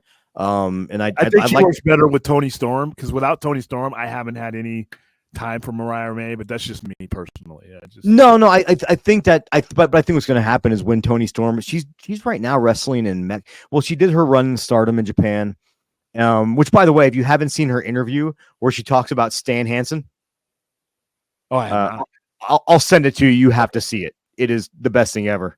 She basically goes, he gave me the lariat, but not with his arm, and I'm just going to leave it at that. Wow. That woman is gold, dude. It's great, but she's wrestling in Mexico right now for CMLL. But when she comes back, it's going to be a big deal, and she'll go over Mariah. But I'm a big Willow fan, and she needs more. Jack Perry over Shibata. I think that was a given. I don't think anybody expected. I need them. Listen, I needed a dive, and that's a problem. I need them to do something compelling with him, and it's just not. It's not happening, and there's so much there to work with. I think the man. big feud they're waiting for is Eddie Kingston to come back. And then they Okay. can have Eddie Kingston and Jack Perry. And the way and the way Eddie will cut promos on him, it's going to be good. Eddie's But I think they're kind of right now just in a holding pattern because I think if I was a betting man, I'd say Eddie Kingston comes back and wins the belt from him. Okay. Unless Garcia does, unless Daniel Garcia might too, and that'll work as well. But after the match, Perry attacked Garcia. MJF made his triumphant return. Found his ring. And they found his ring in a pawn shop in Buffalo. He said that basically they manufactured another one. Yeah. And then that ring really got stolen, which is kind of shitty. But yeah. And then we got the return of Adam Cole, baby. Which wow. I'll be honest, I need some context to this because he was the devil, and he the last time the they were title. yeah. I need some context behind it, but I'm gonna wait because again, this is the return to get a big pop. We'll see what happens. And that pop was on the huge TV. for him. That pop was huge for him. And then Takeshita beat Will Ospreay and Ricochet, and what a damn match that was. I despite the ending, I don't like those types of endings, but the match itself was like I almost like my eyeballs were going two different directions because Takeshita did a really good job. Because out of the three that are in that match, he would be the least aerial, and I love the way he matched. He did everything he needed to do to make himself credible in that match. I don't mind him winning. I hate endings like this, but then again, it's wrestling. Oh, more storytelling, so I'm all right with it. I actually love the ending, and I'll tell you why. Because I didn't. Yeah. I think the obvious finish that people thought were going to happen was Takeshita taking the pin because you don't want to beat Ricochet yet because he's so new, and Ospreay rarely loses.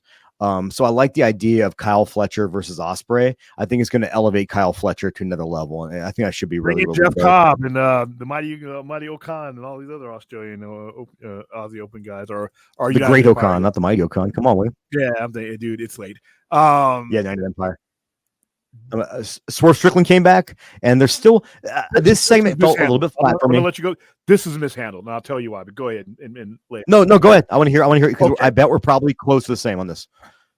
You set that up. And you did all this swerving. Now I'm going to turn on Nan and this like that. And it doesn't happen, right? So there was a perfect time for them to start jumping him, Swerve to get the upper hand. And I know Bobby Lashley's there.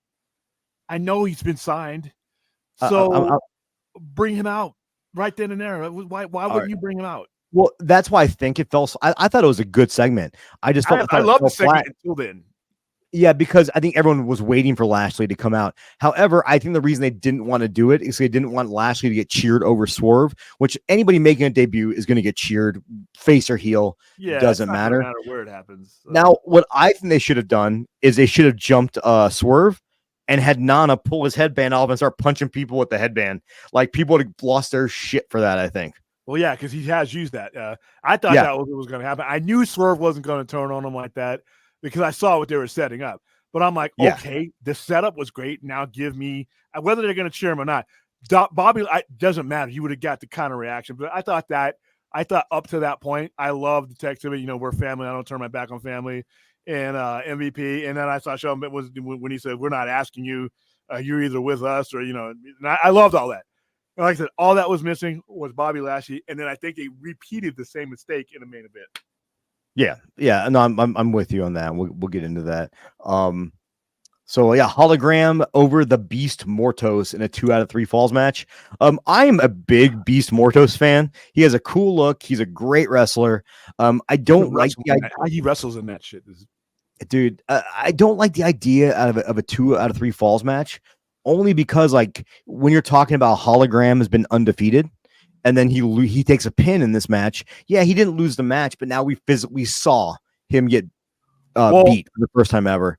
In these two, I'm sorry, but if you're going to do 2 out of 3 match, I need the stakes to be much higher. I need the story to be much higher up on the card. The story was simple because in a lot of luchador matches, they are 2 out of 3 falls. That's really what it is. But within the context of this particular pay-per-view, they really didn't. I didn't see this having the kind of weight as they would if they. I don't mind them doing 2 out of 3.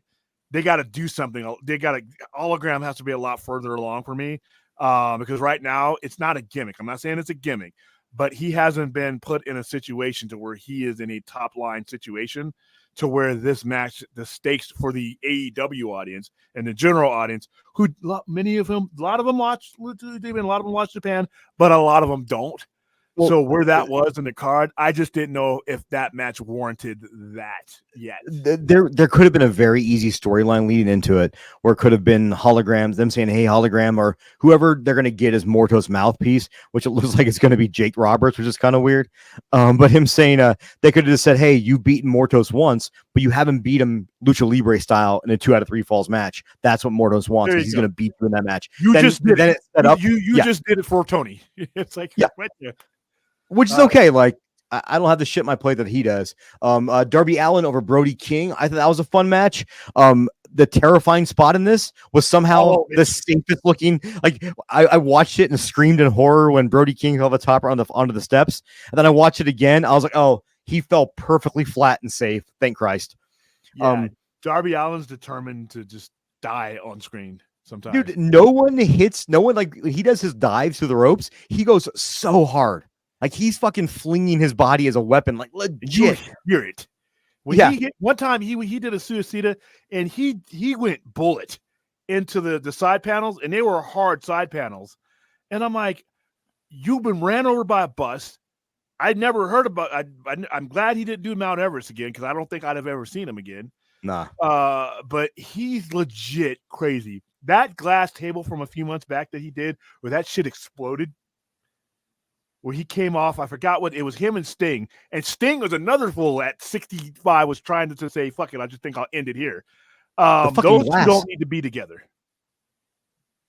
And he came off the ladder high. I know the glass is fake and meant to explode, but I'm sorry, 16 feet is 16 feet. I don't care what you landed on. It's gonna hurt. Dude, Darby Allin's one of the few people, when I watch him wrestle, like at least once in his match, I scream in horror, because I'm pretty sure he's dead. He just killed himself. I need to see him moving. Sometimes when he doesn't move, and I've watched him live. I've watched him here live. First of all, he set a fool on fire, which is, in my 40 years of watching wrestling, I hadn't seen that yet. He came out with a legit flamethrower. Granted, yes, it was planned, but I'm watching him. I'm not that far away from where this is happening. I can smell it. He lit Matt Jackson on fire, and I'm like, okay. But he does stuff, and it's like he'll do a move, and I'm legit wondering, move your leg, move your arm, I need to know that you're not paralyzed or dead. Yeah. When he does, I'm like, all right, okay. But yeah, he gets the money worth. You pay for it, you get what you pay for. I would pay less, or I would pay more just to not see him end up in a wheelchair. But I'm with you. I'm with you on that. I'm definitely with you on that. But like, he won the match. The ending I thought was great. I like the idea of Brody King didn't want to get counted out, so I just crawled in the ring. He hit the second coffin drop. I really enjoy the handshake at the end. I'm a sucker for sportsmanship, so I thought that was cool. Yeah, especially if they've done the job to tell the story of the match, and they've used the match to tell us. I love the handshake of certain things. I mean, Omega's does it a lot of times when I was watching him. So yeah, sometimes it doesn't work, but this time it fit. It fit well. It worked from them because they explained their past on TV, that they grew up together wrestling in the Pacific Northwest. So I think it fit in really well. And they have Private Party losing to the Young Bucks. I thought that match was awesome. I actually thought I kind of wanted Private Party to win, and they got me on a couple near falls. But I do think at the end of the day, this match definitely raises their stock. Like, they will be taken more seriously after this. I hope they don't, because they did that whole thing where the one was disappointed and the other one was consoling. And every time I've seen that, I hope they don't break that team up yet. Because they're not going to. I don't think they are. I think they did it 100% to get that sympathetic fan reaction. I think that was really well done. But like, I think it's time for the Bucks to lose the belts. It was time for them never to have those belts at third. I'm sorry. No, it's fine. Like, I think they need to really go back to building up the tag division more and have a couple singles wrestlers who aren't doing anything pair up and do their thing. Real quick off topic, because William Mondo from the Crypt and Brad. What real life serial killer actually creeps you out whenever they're boxing conversation? Well, for me, okay, so there's two different ways to creep me out. The ones that haven't been caught, like the Zodiac, creeps me out because he was never caught. The real life ones, BTK comes to mind immediately. I was there with you. BTK Oh. or God, I can't. My brain's not working. He's on Manhunter, or Mindhunter. He was the very tall guy, Edmund Kemper. Edmund Kemper. Yeah, those are the two that really just his interviews. Fuck his crimes. Just his interviews. Yeah. Are creepy. And they found the guy that was 6'9" that looked just like him to play him. And I'm like, where did you get this guy from? He looks too much like the guy. And he wasn't a serial killer, but the Iceman Confessions on HBO. Yeah, that guy's fucking terrifying. The way he explains his crimes, like it was just nothing. Yeah, Rhea is she loves our serial killer talk. I forget what this was. This is actually I came across this one time through Jon Stewart. He played this clip on the Daily Show, not when he's on like now, but like during his his original tenure. I forget how this came about on the show, but it was a clip he pulled up for one of those kind of prison interview shows. And I need to Google this, like who this guy. I don't even remember the guy's name, but he's being interviewed and he's talking about like his crime. And he's this dude with like glasses, like very nondescript. And yeah, he says, the interviewer says, "Yeah, I pulled his brain out and I took a bite out of it." it's like, yeah, that guy creeps me out. Well, that's where the Iceman really messed me up, because he was just talking about how he thought of a new way to kill someone. So he just went and just tried it on a random person on the street to see if it worked, and it worked. And I'm like, that's fucking insane to think you could just be on the street walking and some dude's going to try some crazy way to kill you because they can. Yeah, and his whole the one where he just coldly kills a guy. He knows he's on the other side of the door, and as soon as he sees the light from the window cross over, he just shoots him in the head. I'm like, dude, what if that was the guy's wife? He didn't care. He was cold, and a lot of people think he over exaggerated a lot of his kills, because once he went down for some of the stuff he went down, he was never getting out anyway. So yeah, but just to hear him explain it. But yeah, BTK, and that's another thing. Netflix, bring back Mindhunter, because the way they were setting up BTK was beautiful. And I hate to say this about a killer that's monochrome is bind, torture, kill, but I didn't do the crimes. I'm just, And by the way, that for anybody, bring it back real quick to Terrifier 3. That actually, the whole true crime story element, that actually does play into this. There's not very well, yeah, by the way. But it does. There's a couple of characters. They have a podcast. No, I thought it played him very well, actually. Yeah, I thought so too. I couldn't buy her. I thought so. Well, sorry, anybody that's seen the movie, there's a couple of characters. I gotta put Brad. Okay, spoiler. No spoilers, but there is a true crime podcast element to that movie. There you go. Yeah, and they're a couple of college kids that are doing it, and it's set like 5 years after from Terrifier 2, and they're actually the one girl in particular is like really, really eager to get the two main kids from the first movie on, and she has actually a little bit of a one-on-one with Sienna, who let's say doesn't take it well about. It's like, oh, you're so I want to get you on like the show and like talk about like how fascinating it is that this scary clown tried to butcher you 5 years ago. So that does play into Terrifier 3 for anyone who hasn't seen it yet. After that match, what was next after that match? Mark Briscoe beat Chris Jericho, which I'm going to argue with you, William. Like, Jericho is the vessel now to get other people over. Mark Briscoe is the man. I thought the match was great. Not great. I thought it was a good match, and I love Mark Briscoe, dude. Like, the word I would use for this match. Good. It was a very good match. I appreciate what he's doing. I am on board what he's doing. He just doesn't compel me to stay in my seat to watch him. And I like Briscoe, but I don't think Chris Jericho, and I completely appreciate what he's doing. I don't think he's a good, compelling matchup anymore. Every time I hear that learning tree shit, even if I don't have to pee, I'm going to go pee. The gimmick is just, it's all of his gimmicks in AEW, aside from when he first came in with the Inner Circle and he was champion.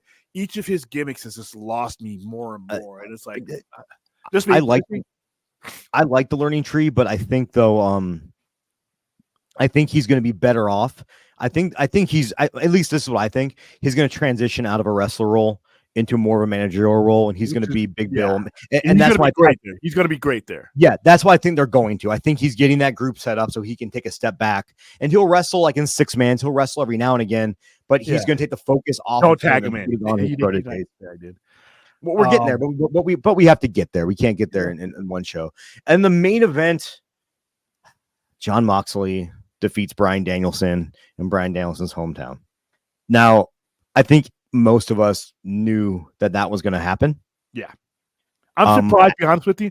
I'm surprised they put the belt on him and kept it on him as long as they did. Same here. I knew that this was going to end up, where it needed to be. But and one thing to keep in mind is that everything he said in interviews about his career and about his neck surgery, it's all true.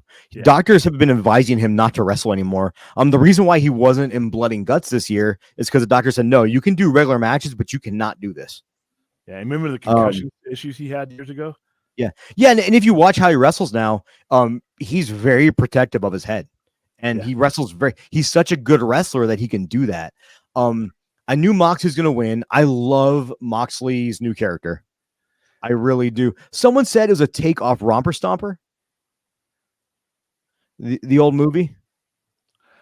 That's a tough one for me. Well, that's where he got the inspiration for the character from. Yeah. But what I did not like about this, William, and I know we talked about it briefly in text conversation after the show, is I don't like the way I bet Brian lobbied to get taken out the way he did. So the aftermath is Moxley chokes him out, which is totally fine. But then here comes Claudio and Pac, and they pull out the plastic bag to suffocate him again.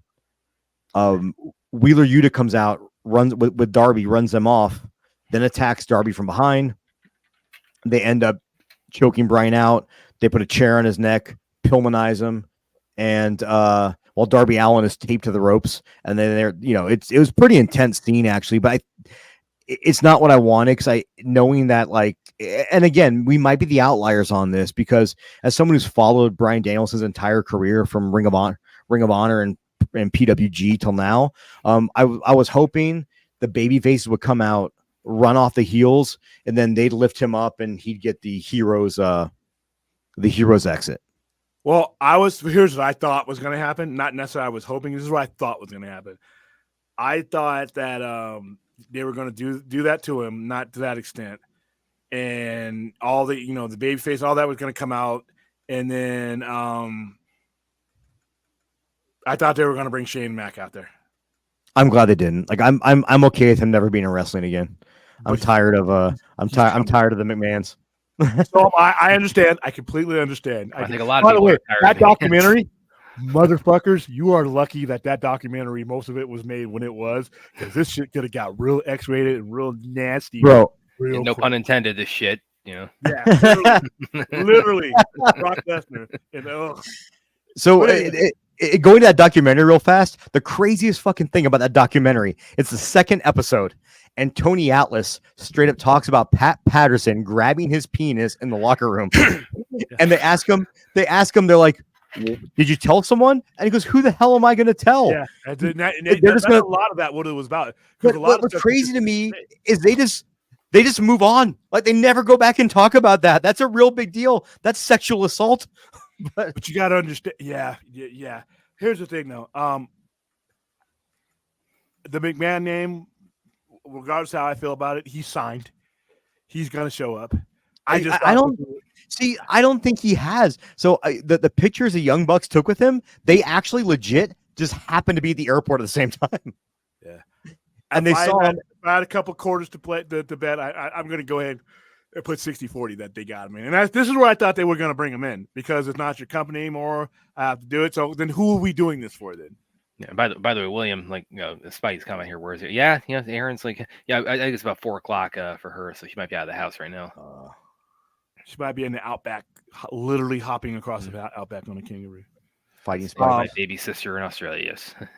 Yeah, because his cult member. But like I said, I didn't, match wise, it wasn't a horrible match, but I knew what I was getting out of Bryan Danielson. I mean, I know the level of matches, and I'm okay with that because I don't want him carried out in the fucking casket.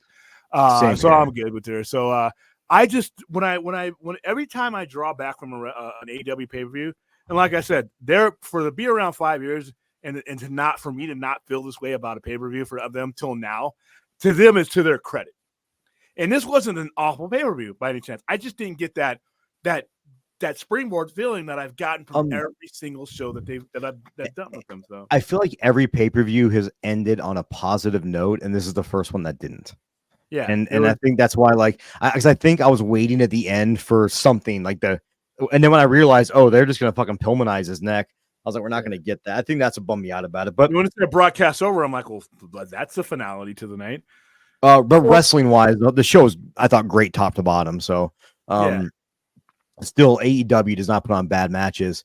And your friend Numbers the Rambunctious Hellion said nothing this year will ever top the Hell in a Cell match between CM Punk and Drew McIntyre. What? And I'm going to argue that Swerve and Bryan Danielson already did it. I'm going to give you a few Will Ospreay matches that any one of them are better than that. Yeah, and that is not by any means a knock on that Hell in a Cell match. I don't watch WWE anymore, but I did watch that match because it got so much buzz, and it was a freaking great match. Don't get me wrong. Okay, I'm all alone in the world then, I guess, because I thought that match was horrible.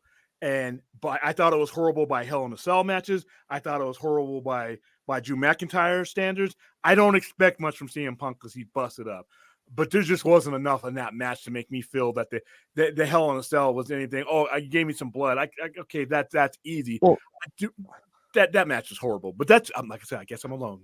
Hold on a second, dude. Like you might be able to say that match wasn't your cup of tea, but that match was not horrible. Like no wrestling fan can watch that and say that match was horrible. I watched the match right here on this TV. Then I have questions. I have questions about your taste, sir. No, dude, that match was like, I mean, and like I said, it is really, granted, it's really hard to do a good Hell in a Cell match. I'll give them that. I don't even think those two gentlemen should have been in that kind of match. I don't think it suits them, especially him at his age. This is not the same CM Punk that from 6, 7, 8, 9 years ago. He is clearly he's taken some hits and he never really recovers, and he's fragile. I'm pretty sure like everyone gives him so much credit for fighting in UFC. Like I'd probably have. I couldn't do it. I didn't do it. So yeah, I'm just gonna say though, like if CM Punk and I both got locked into the octagon, it's a 50-50 shot. Like, I bet you my jiu-jitsu is better than his is. His striking is probably better than mine is, but it's a 50-50 shot. Yeah, I'm gonna beat him. I'm looking to get the hell out of the cage because I'm not a UFC fighter. But I hated that match. I remember reviewing that match. I just hated that match. I guess maybe I don't know. Maybe I had some bad food. That I don't know. And I hear a lot of people ask me about it. I get messages about it. Where do you mark that as far as all the Hell in a Cell matches you've seen? I'm like, if I could open up the bottom and put it under it, that's what I would do, because I've watched plenty of, and somebody I forgot who it was, I'll have to dig through my messages, put that Hell in a Cell match next to Taker and Shawn Michaels, and I'm like, nah. What over-the-counter glue did you put down on the table and inhale? Because that match was awesome. Yeah, I'm with you on that. William, I'm with you on that, man. I said the other night, like William has like the most creative analogies I've ever heard in my life. But what happens is people get caught up in the moment, and the scene that they're watching now becomes the greatest thing of all time. And I'm like, I watched. I technically now there's brutality. Bro. There's more brutality in the Mankind and Undertaker match. But as far as skill, the Undertaker Shawn Michaels matches is up there. It's probably one of the great matches of all time. I'll agree with you on that. But what I'm going to tell you is you're being a boomer here. because there's you understand that match happened in 1997. A lot of wrestling fans that are watching WWF today weren't even born yet. And this is probably the most violent Hell in the Cell they've ever seen live, and they're definitely going to have a great. It's going to ingrain in their brains the same way. I bet when we were raving about Bad Blood '97 and that Hell in the Cell, wrestling fans 20 years older than us were saying, "Haven't these idiots ever seen these War Games matches?" War Game was, they were legit ramming you against the top of the cage. So, I mean, how I feel. Like I said, I know I no longer speak now because I know whether I'll be minority or not. I really hated that match. I thought it was one of the worst. Getting back to it, I think it was an awesome match. I just think there's been a lot better matches this year, and there's nothing wrong with that. Like, it's okay. Yeah. And you want to know what? If you think that was the best match of the year, then it is. Yeah, it's what you get out of it. It's what you get out of it. It's totally because, like I said, I've been watching wrestling for a long time, and I was still when we were here in Vegas when we did the 2 nights and the one you didn't make, and Josh Alexander wrestled Will Ospreay. That's one of the best matches I've ever seen. And then Will Ospreay two matches he did with Kenny Omega, or I thought one of them was going to die because they did that tiger shit from the top rope, and he went down and didn't move for a while. And I'm like, when he moved, and the setup to that match, the promos that when Kenny Omega interrupts his match, and this is after Will Ospreay is pretty much, and he was right, had carried New Japan during the pandemic, and here comes Kenny Omega just coming back in and getting all this attention, and they lived it. They went back and forth, and his impromptus on that were beautiful. And I think Will Ospreay is, for me, the best wrestler in the world. And you just look at the matches he's had on the last calendar year. They've been absolutely great. Whoever you put them in with, and I know they'll get to Ricochet and him, but and I don't mind it. It takes time. They did the TV match, and I thought it was very well done. In that they didn't do too much, they left you wanting more, which is always very difficult to do. And the fact, Will Ospreay, man, he's the best in the world. There is no doubt in my brain. Like his match, man, with Bryan Danielson is my favorite match of all time. Like legit. Wow. Like I legit. love like that match too. I love that match, but like I said, dude, maybe because I was there for the Josh Alexander match. Yeah, I was, definitely. But with that match, and I got Josh Alexander afterwards and Will Ospreay, because the way the palms are set up, they come out to the ticket area and they're just standing there talking to us, and I'm like, dude, and I tell them, I'm not just saying this because you're standing in front of me. I've watched wrestling since the 80s, and this, what you guys just pulled off there in this little Pearl Arena, was legit some of the best shit I've ever seen. And he appreciated it. Ospreay appreciated it. And like I said, that was for TNA Snake Eyes, and I'm like, these guys, to be at the level, to be like, no matter what the crowd is, what level it is, they're going to give that same level every time. That's just straight up commitment. Not every wrestler can do that. I mean, and not every, to be him. And I know Will Ospreay is not everybody's cup of tea, but like the people that are like, all he can do is do flips. I'm like, if you're saying that, you just haven't either watched him wrestle or you don't understand wrestling, and there is no middle ground there. Like, it's not. The guys it's okay to say he's not my cup of tea, but he's awesome. Like WWE, a lot of them stuff is not my cup of tea, but I will totally admit when they do great stuff. Like, yeah, that match was awesome. Even though it wasn't like what I like out of my wrestling. So it's, is what it is. It's fine. Like if all you watch is WWE and you think that's the best match of the year, like, yeah, man, you're right. You're not wrong.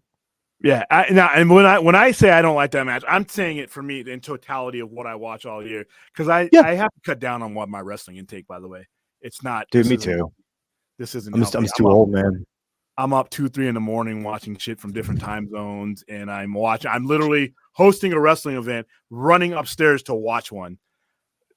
That's insane. Man. So yeah, I probably have to go to rehab and get hypnotized to take in about at least 20% less. And I might get more sleep, because when Wrestle Kingdom comes around, my goal, my bucket list is to get to Tokyo. It probably won't be for 2025, but for Wrestle Kingdom, especially when it was 2 days for all that time, I'm like, oh man, 2 o'clock, 3 o'clock in the morning.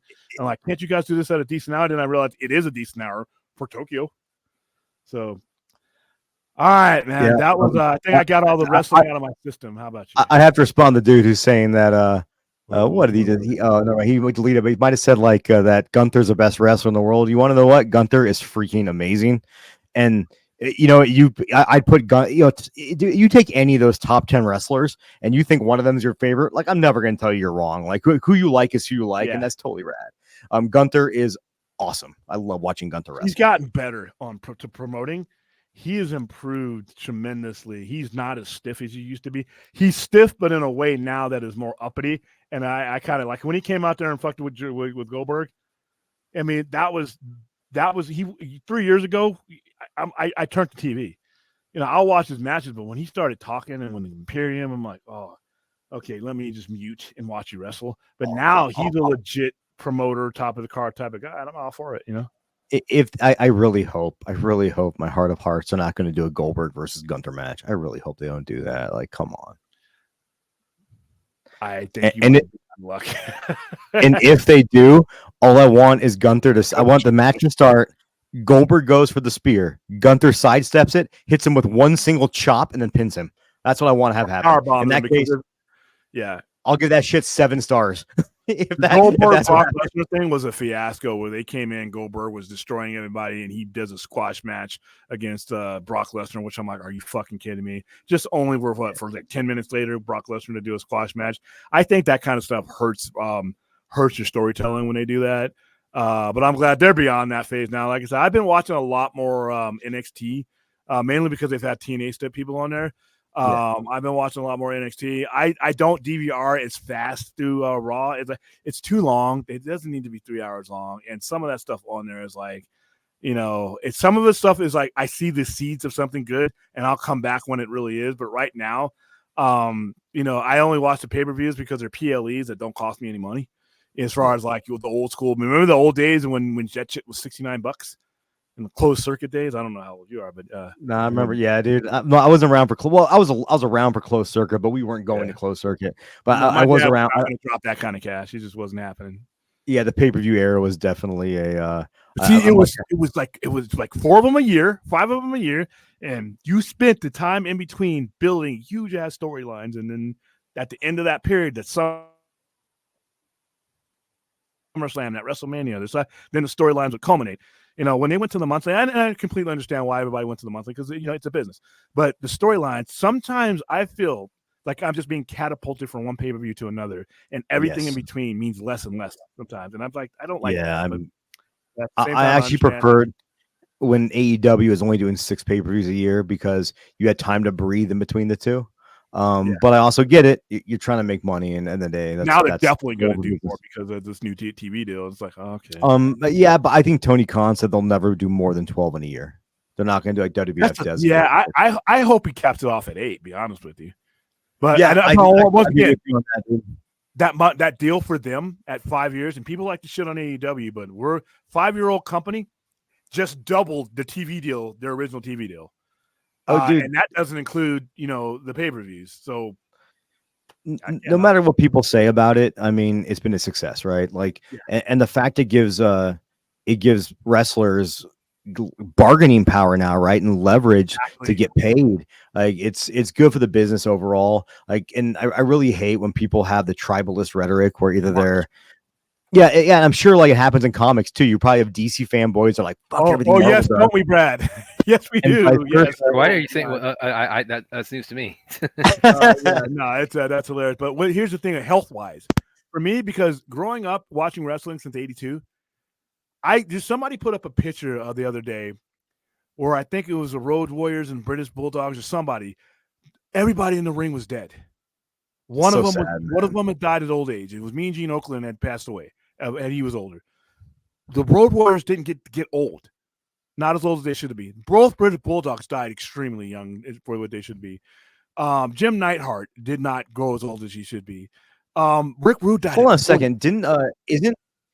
Isn't Dynamite Kid still alive? No, they are both gone. Their kids are still alive and using their names, but no, they are both gone. One died at 40, I believe. Yeah, look them up. They're both gone. I'm looking this up. Dynamite died. He was 60. He died in 2018. Still, 60's too young to be dying. Yeah, 60, come on, man, 60. And then the other one died like really early. Rick Rude was 40. He just turned 40 and he died. God, that's insane, man. Insane to think that, like, it's just, yeah. No, I love this.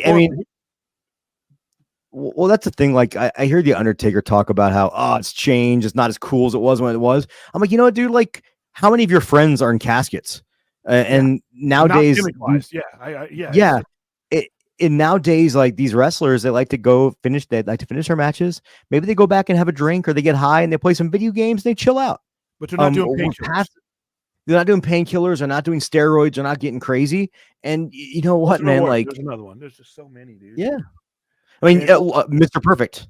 Like, we can go down the list and like every year, like before Royal Rumble, because I love the Royal Rumble, I'll generally watch some older ones, and it's kind of sad because I'm basically saying they're dead, dead, and I'm glad we're kind of hopefully that's not going to happen anymore. Hopefully, I was watching Road Warriors. I was watching Road Warriors versus the Varsity Club, and one of the greatest feuds of all time. Dr. Death Steve Williams was a massive athlete, and he could do anything. And this was in the World Warriors were just they got over no matter what. They were going to win no matter what, and they put them in a match together. And Animal was a legit 305 pounds.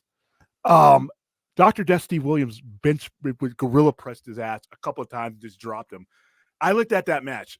Only person that's still alive was Mike Rotunda. Damn. And Dr. Death, he passed away at least from not like it's like good, but he died from cancer. Yeah, he didn't die from any other like means. And he was the kind of guy though that was just he might have been on steroids, but he was just a big thick dude. I think a lot of these guys were on steroids, and I think a lot of these guys were either on steroids or on painkillers. And I can't blame any of them because of the positions. And then when you watch this documentary, you kind of see a lot of it bleed out. There was nowhere for them to go to maintain that type of life and pay, keep their family. Not everybody was Hulk Hogan. So if you weren't working, you didn't get paid. So you had to be able to work. And from 2001 to 2018, I think it was even worse because not only was it the painkillers and the drugs, it was the concussions and things like that. You put yourself through things because you had nowhere else to go and to take that kind of paycheck and put your family in a bind possibly. So with AEW, on its worst day, it gives you a mainline place to where you can say, you know what, maybe I'm not going to take some blank codeine and put my heart in danger. Maybe I'll just go somewhere else. I'll take a little bit of a pay cut, maybe get a pay raise, but I have somewhere else to go. And I think that, that's why I hate Jamie Kellner. Rest in peace. I know you're dead, but I hated you in life, so I'm going to be consistent. That bogus sell, I will never forget that. That bogus, if that sell would have happened today, some people would have gotten sued, but there was no damages then. But that really killed the landscape and forced everybody down the WWE funnel.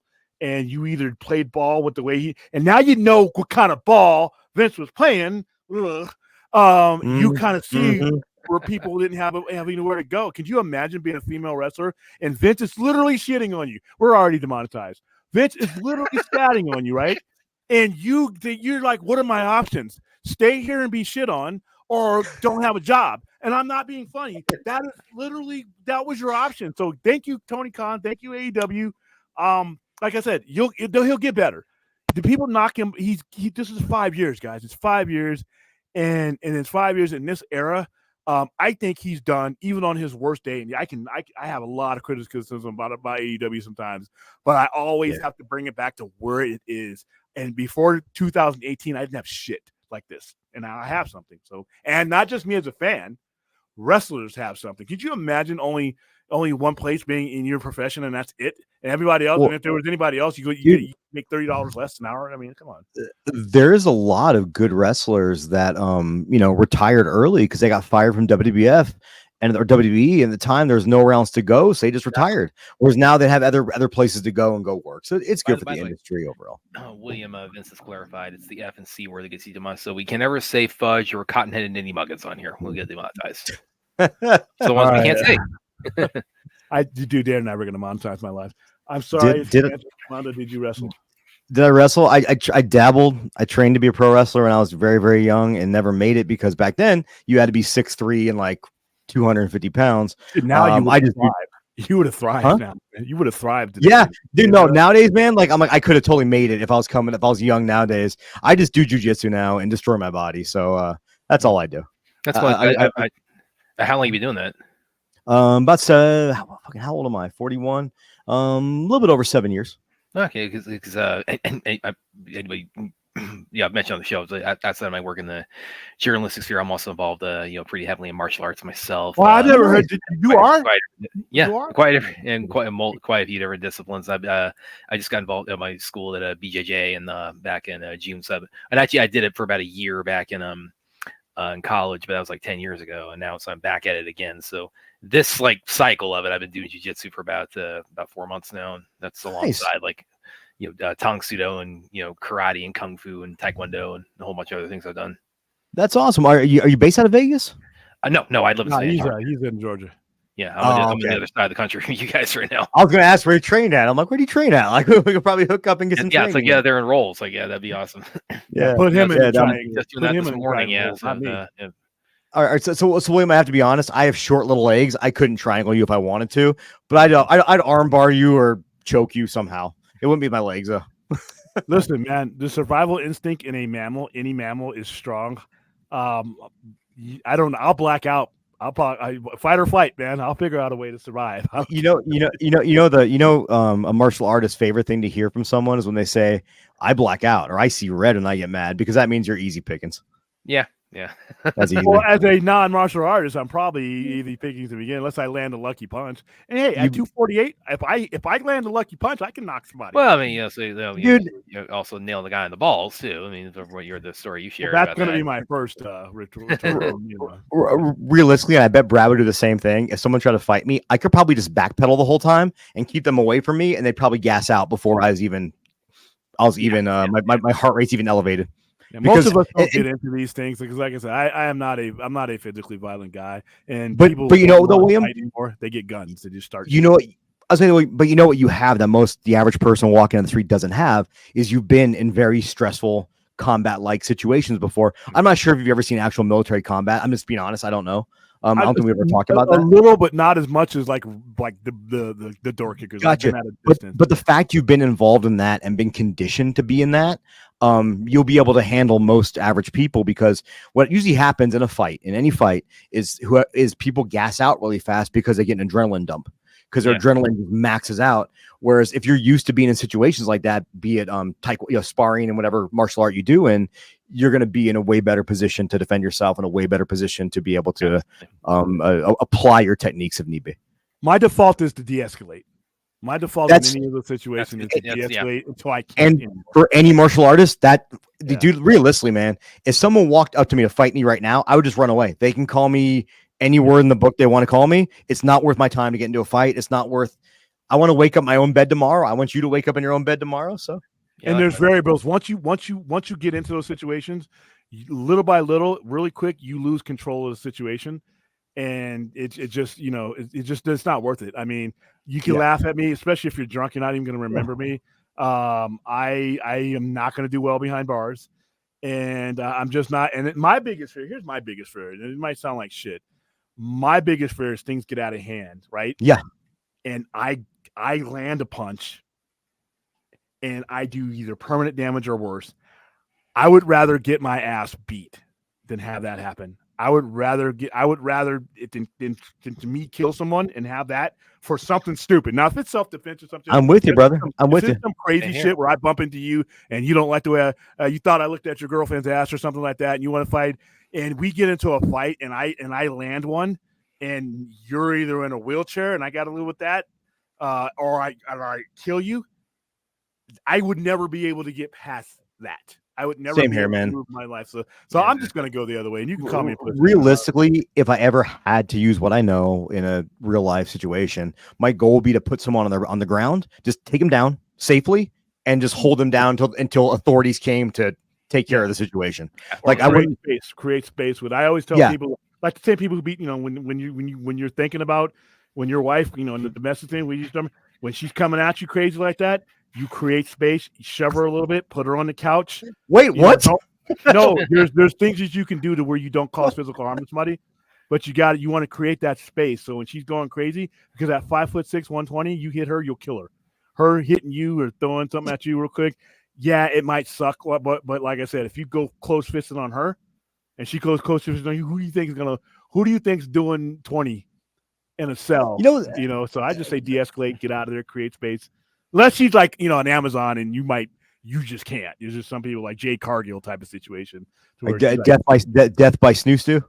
Yeah. So yeah, you got it. There are certain situations, but in most situations, de-escalation is the thing. Just even when our armed forces, you're trained more in the discipline of not getting in the situations where you would have to shoot your way out of than you are shooting, because once the bullets start flying, it's you don't know, man, and it just kind of blows me away though, like how many dudes want to fight over like nothing, and how many people think they know how to fight when they've never trained to fight or practice fighting. It'd be the equivalent of saying, I'm going to go beat Tiger Woods at a game of golf, even though I've never played before. Yeah, I played miniature golf. I think I can take it. Yeah, and I think that's the craziest thing in the world, is that like people just get really like, I don't know, man. It's a bravado thing, right? People are just like, ego. Yeah, and And once you actually learn like martial arts and stuff like that, you learn real fast that your ego gets crushed real damn quick. Yeah. Yeah. I'm going to preface this with don't believe anything this man has said. That's a great He question. paid $10, so I'm going to go ahead and read it. Mondo, let's say I'm up high on a ladder that William was supposed to be holding, threatened to sweep out of the ladder from underneath. Is there a move I could use to counter with maximum damage to his body? That first Dude, part may or may not have happened. I can't remember this. Did you do this to this man? There was a ladder, and I did start out holding the ladder. That's all I remember. Fourth is a character. Fourth is a character. All I can Don't say is worry. if I get the opportunity to have him climb a ladder again, you won't get this question. I mean, like, there's nothing in jiu-jitsu that's going to really help you here. To be honest with you, that's the only fighting style I know. But if William sweeps a ladder out from under me, he's definitely getting the old froggy elbow, we'll say.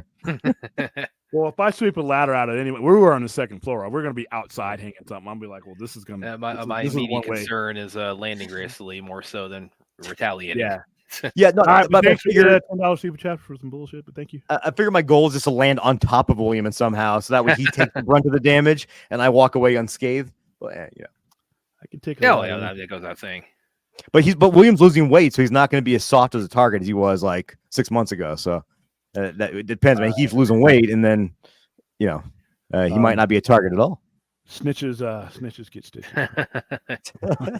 Was this at work, William? This was during Tromania. Okay. He was helping me. We had Roy Cop in there. He was helping me hang something. Oh, so fourth is a bullshitting here. This like actually happened. We're on live YouTube.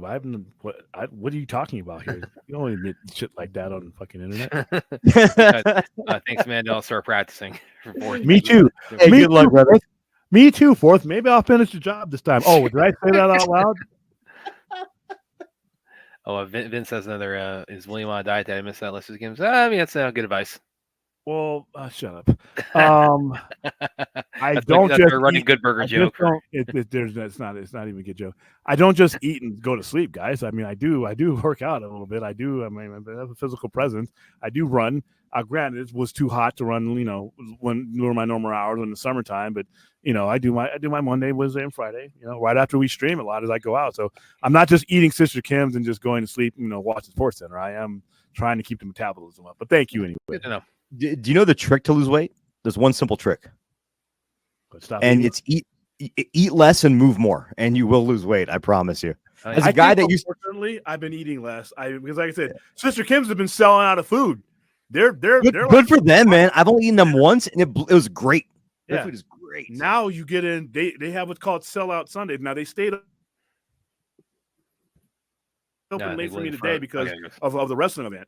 But yeah, generally they've been selling out. I mean, I used to be able to walk in there and get my loaded fries. Oh, by the way, let me show you guys this because I deserve this. I've earned this.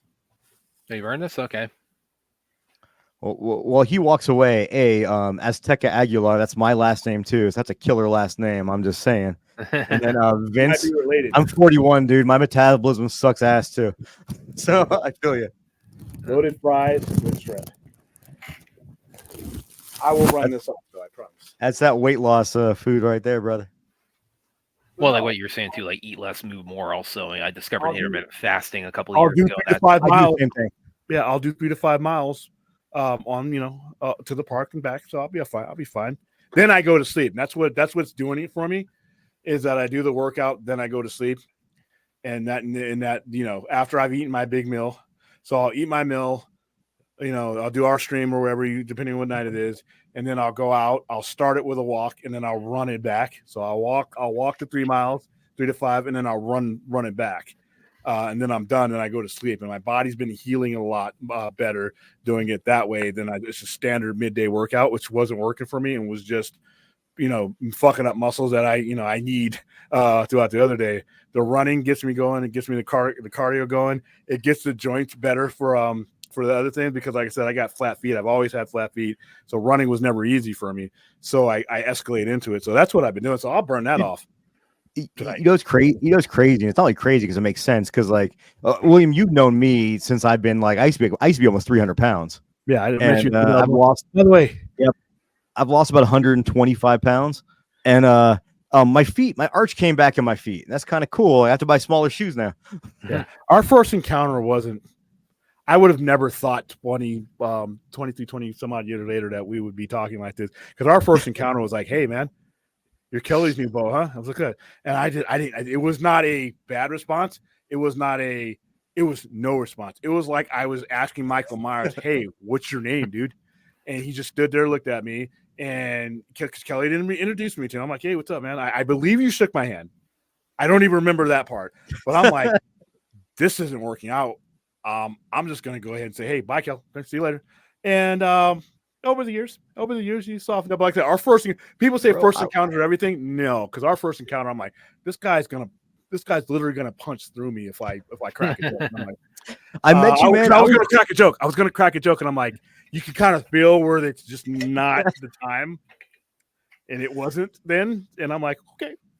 Bro, I was 18 when I met you, because that's when I met Kelly. And Yeah. people that don't know, like, I met William because my wife Kelly worked with William at Home Depot, and we met when we were 18. So we've been married 22 years now. So I've known William for 23 years, something like that. Yeah, yeah, and it was like I said, he was different then. I guess it was, I don't know. I wasn't gonna ask. I'm like, hey, I was like, I had the long hair, had the long hair, the beard. And I'm like, is he sizing me up? I mean, I'm like, because she had told me about when she first met you. I'm like, oh yeah, you got to meet, man. You guys will like each other. I'm like, all right, cool. So when that first time I saw him, I'm like, hey, hopping over and hey, what's up, dude? And he was like, I'm like, okay. Yeah, man. I've always been an introvert. Yeah, William. My name's William Kelly, and I think, and he's like, oh, he's a teddy bear. I'm like, he looks like a deadly teddy bear. But I'm like, hey, listen, between worked out Christmas parties, we watched Dexter together. I mean, yeah, man. I'm glad. I like to say, first impressions aren't shit. I'm pretty sure my first impression of you must have been like, can I kill this guy without consequences? I'm like, that's how I felt.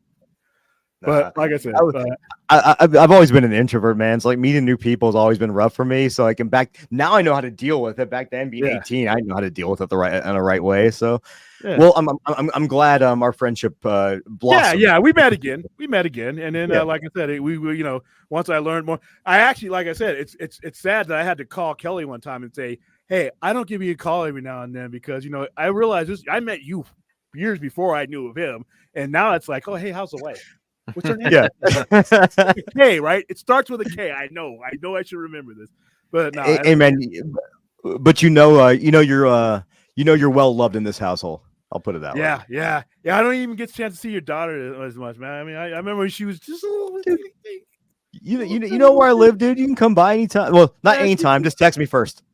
She's so tiny now. She's grown, man. Dude, my child. She's 21 now. She'll be 22 here in a couple months.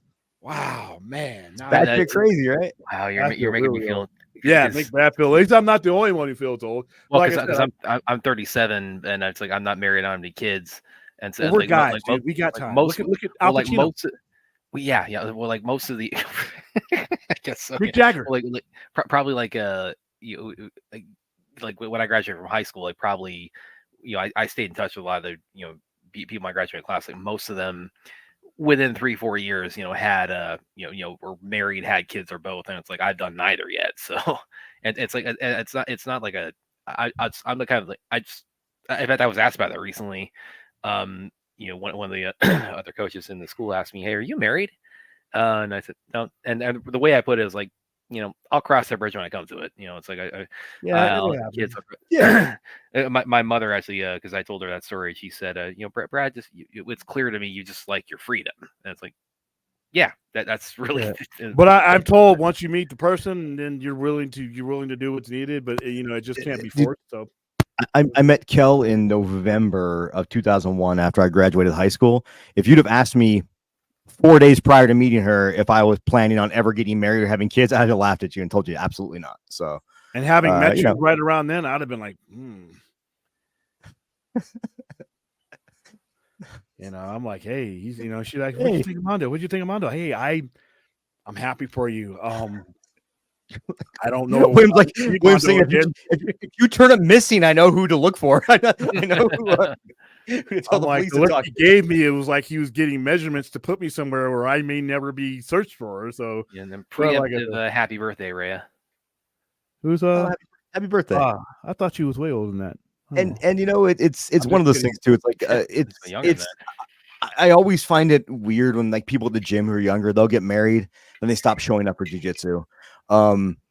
Part of like being married and having a really healthy partnership is being okay with not always just being joined at the hip. Like everyone should have their independence, have different hobbies. It's totally cool. There's never be anything wrong with that. I know when you're early in the relationship, sometimes it feels like you need to be joined at the hip, but I think as you get older, and most people who are old, like most people our age at this point, they realize that it's okay. It's okay to have different interests. We're all different people. It's okay to be old and get a 30-year-old wife like Al Pacino. She's 27, he's 83. Who cares? Come on, let's have a baby. And he's gonna live forever. Guys like that, people with money, all gonna outlive me, I guess. So because you can like sleep in a hyperbaric chamber and eat good food, and, It's something weird though about knowing that your spouse was born when you were in your 50s. I'm just saying, there's something get it going. That you can still get it going enough to where you're still putting it out there, man. You're like Mick Jagger's got grandkids, and then he's got kids that are younger than his. It's just weird, man. But you know what? When you're a machine, you're a machine for life. I don't know, man. I got my one. I have my one, and then I went to a doctor to make sure that I don't have any more. We weren't going to talk about that ever again. Oh, stop. What? No, the no blades down there. We don't talk about that here. Hey, dude, it's fine. No, it's not. I mean, Hey, but it's been great having you. The art does. That's for damn sure. It's been great having you on the show. The crowd, the chat wants to have you on more. I don't know if that's going to be happening again. I'm never having that happen. By the way, we'll just listen. We'll just stop fucking. No. Put that in the prenup. Sorry. Hey, you want to know what, man? It's all good. Like it's not that bad. Like if you're for anybody out there that's thinking about getting a vasectomy, if your doctor gives you the option, a lot of them will give you the option now to go under anesthesia, and then you just close your eyes. You open them up, and it's still snipping. No. You know what, dude? I was back at the gym like 5 days later. It was fine. All right. This is taking a horrible turn for those. Hey, thanks for coming on, man. Thanks everybody. If you guys do want to hear me talk shit more, just dadsfromthecrypt.com. We do a podcast. We cover horror anthology. We're actually recording an episode tomorrow about Terrifier 3. But we did if you guys are into Tales from the Crypt, we did every season. We've had Al Katz on, a lot of actors. I'm blanking here, but John Cassier's done interviews with us. I can't remember the guy's name. William Sadler has been on the show. Oh, awesome. So the guys from the Dead Meat podcast have been on too. So it's really cool, and I always appreciate follows. We're very much more raunchier than William is. So we definitely have gotten demonetized by YouTube several times. Our chat hasn't entered the show yet. We just pretty much give away the money at that point. So. Yeah, from Bill and Ted is William Sadler, just FYI. So, thank you guys for having me on. Like, William, I appreciate you, my friend. It's always a pleasure talking to you, brother. And Brad, I thought the first time you chat, it was great chatting with you too. And likewise, the chat people are fantastic. So, awesome. All right, man. Say hi to the wife and the kid. All right, there we go. That was Mondo. I just brought him on for a couple of. Couple of wrestling sentences, and as usual, there's a lot more. For as long, I've known him for so long, though. There's never going to be about wrestling. Well, he hasn't he been on before? Was this? Yeah, he's been on. Every time we have a wrestling pay per view, I try to get him on. But he flies around. He has his job takes him places, and sometimes he's out of energy, and sometimes the schedule just doesn't line up the way we need it to. But whenever I can get him on, By the way, for some reason, Elon's not doing us any favors tonight because we were it's not showing us streaming on Twitter at all right now.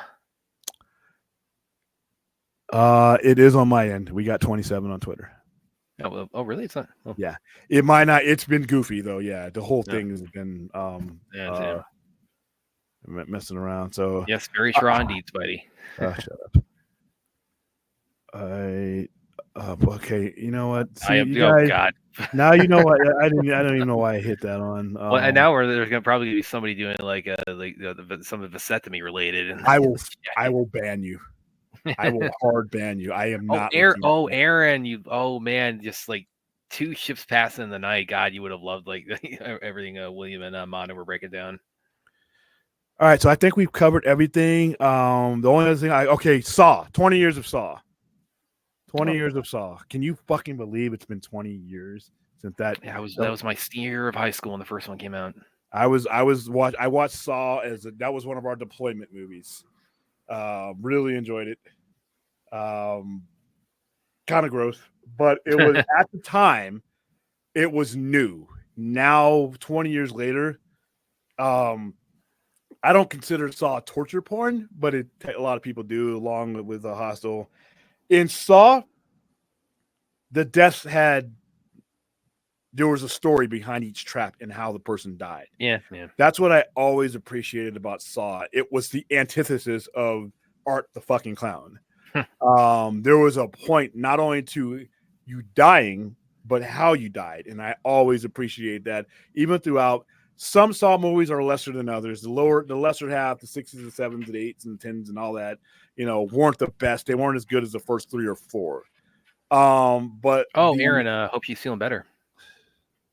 Hope your sister's feeling better. Hope our sister's feeling better, I should say. Okay. No, seriously. I know she was in the hospital before. She was in the hospital before. Yeah, I think you mentioned that. No, yes. she was visiting here. She wasn't out of the hospital. So I'm glad she's out of the hospital. That means she's feeling better, right? Yeah, Aaron, hope she's recovering soon. And Brad said you were hopping across the outback on a kangaroo. I did not. I the hell I did. You said you were doing a kangaroo speed test, like Top Gun Maverick, where he's flying the 814. But anyway, but with the Saw franchise, it was never gratuitous until it was. Yeah, I would say probably around. I don't know. Where would you say like it started getting a little bit like by Saw standards started getting over the top? Halfway through 3.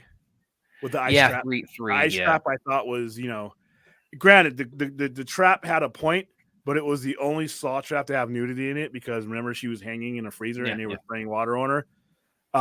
And that trap I thought was over the top because it didn't make any sense. All of his traps were actually Mr. Wizard World proof, which means they could actually work and do stuff. That trap had no point. And there was that plays into the story because it's with Amanda, the idea that she's setting up traps that people can't escape from because she's gotten. Well, no, even the ice was not frozen like that. That wasn't. She was an icicle within 2 minutes, and I'm like, by the way, that's true. By the way, everybody, there is also ice related traps in Terrifier 3.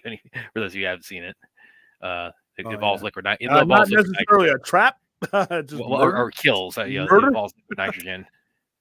But like the one that Saw 3 that really, I think I mentioned this a few nights ago, the one that Saw 3 that really kind of the one that just pushed it kind of too far for me was the guy in the big tub with the liquefied pigs being poured all over him. It's like I don't know, the sight of blood doesn't bother me, but that went from like being like a gory to just like just gross.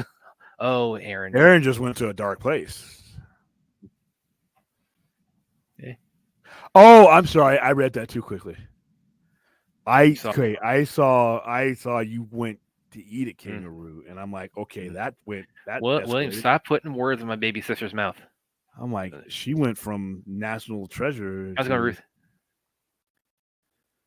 I'm doing all right. And Ruth is you're about like 24 hours away now from seeing Terrifier 3. Ruth, why didn't you see it on opening day? What happened? Was that work thing, or did it even matter? Well, apparently it's like selling out in some shows, and I believe that because my show was like, it was probably. I went to a late show, so I wouldn't be able to tell you, but yeah, like I said, I am happy for the people who had fun with it. It just wasn't for me, but I knew that going in. I went because you guys twisted my arm and shoved me through the door. I'm all right. I might give it another round more so just more so because of like even if you're not that into it, I would argue just the audience participation aspect of it does make it very fun. Yeah, seeing people cheer on disembowelments and entrailments and like, well, kind of go back to Saw though, because that really for during its heyday, Aaron. Yeah, he was the kangaroo. The kangaroo was on my sister's neighbor's front yard. See, I'm not too far off when I say these crazy things about the Outback. Ever says again, he says, okay, so it was a work day, and so you're talking about like Friday was okay. But anyway, kind of going back to Saw. Yeah, the first one I saw was I didn't see. Yeah, where's that comedy or that? Yeah, I didn't see the first one when it first came out. I saw the second one. When my family, we just I just graduated from high school. My dad had just retired from the military, and so the family had settled down in Savannah by that point. I went with my sister and some of her friends to Saw 2, and I mean I was totally out of the loop. And this is obviously before like YouTube and social media, so it was easier to be out of the loop on these things back then. But I kind of got it's like, oh, it's close to Halloween. We're still kind of getting settled.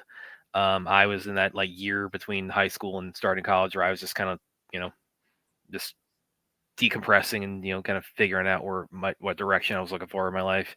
And, went with them to see Saw 2. It was like that might be one. I think that's still one of my favorites because I just really dig the haunted house kind of aspect of it. That you've got like all the characters in this house that's filling with this neurotoxin, and they're all everybody has to every trap involves like you have to do something horrible, but you can get like a syringe with the antidote in it. Yeah, So, that yeah, has Saw some of the 2. most unsettling kills. Saw 2 has the most ones Well, I can't also watch again. 2 is the one where they really kind of set up because they really kind of leave Jigsaw himself kind of more in the background of the first. So the first one is much more of an enigma. So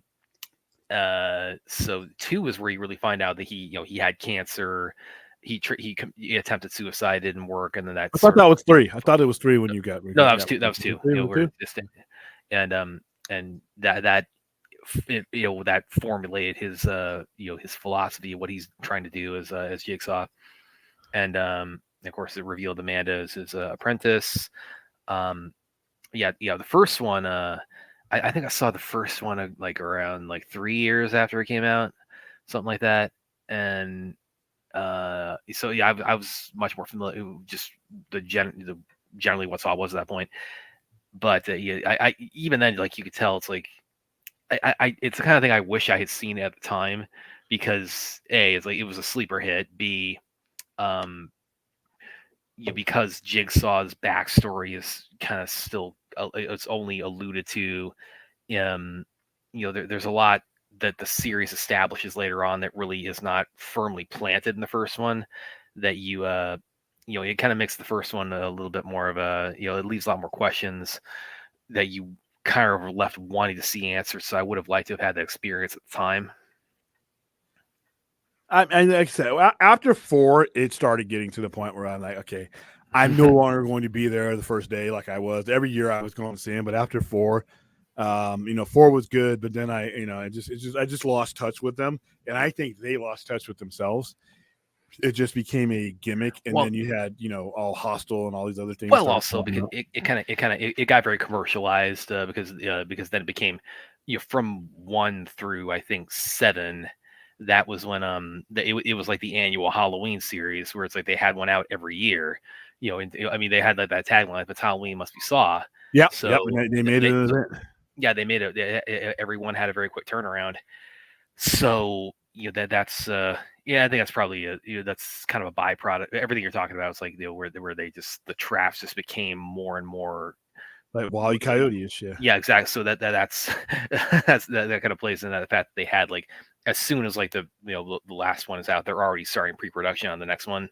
Yeah, and they weren't very expensive. The first one didn't cost anything. It literally. I think the most expensive one was like $10 million.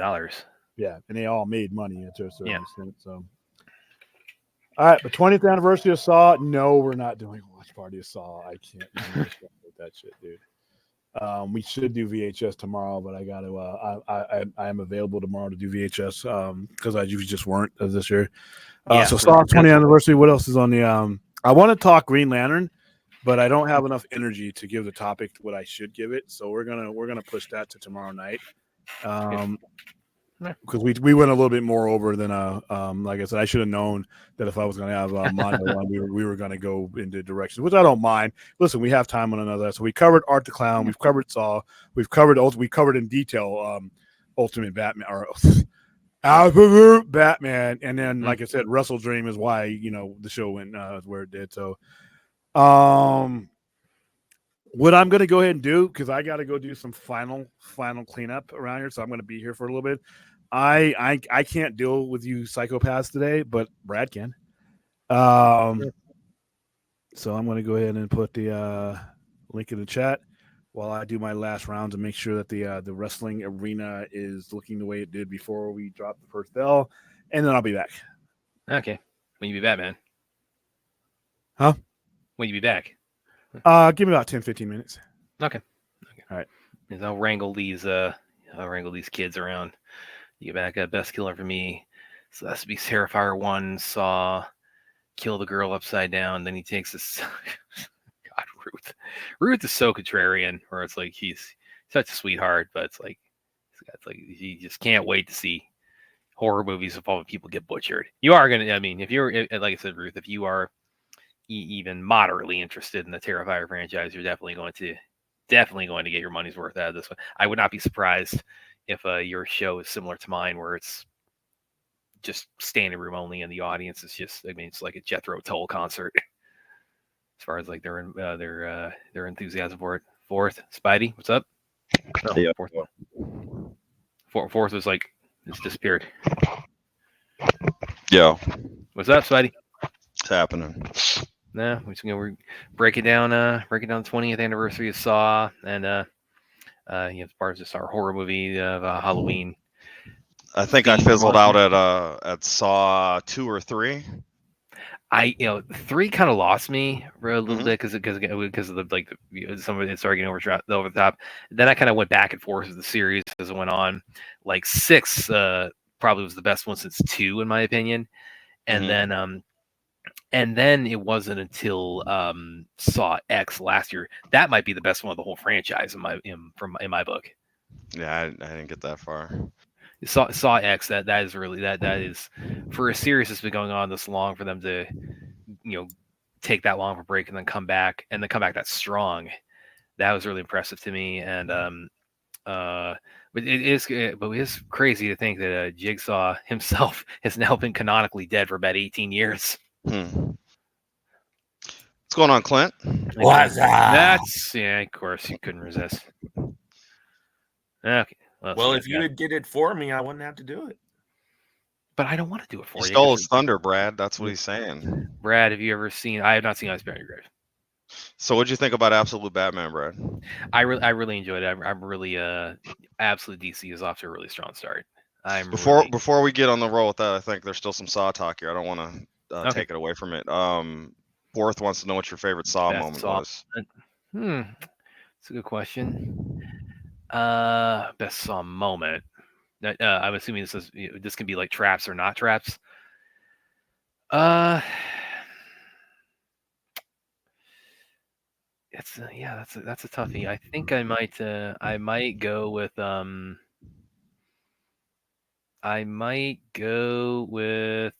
it's kind of a toss for me, like when Amanda is revealed to be in cahoots with Jigsaw, and then when Hoffman is like whenever they like their twist endings, whenever they reveal like the latest accomplice, I always really dug it, like when it's Amanda and then it's Hoffman and then it's Dr. Gordon, which by the way we haven't seen him since, so it's I'd always I wish I should I would have loved to have asked Carrie Elways that when I interviewed him. It's like, hey, it's like, by the way, it's like, is there any possibility of coming back to Saw?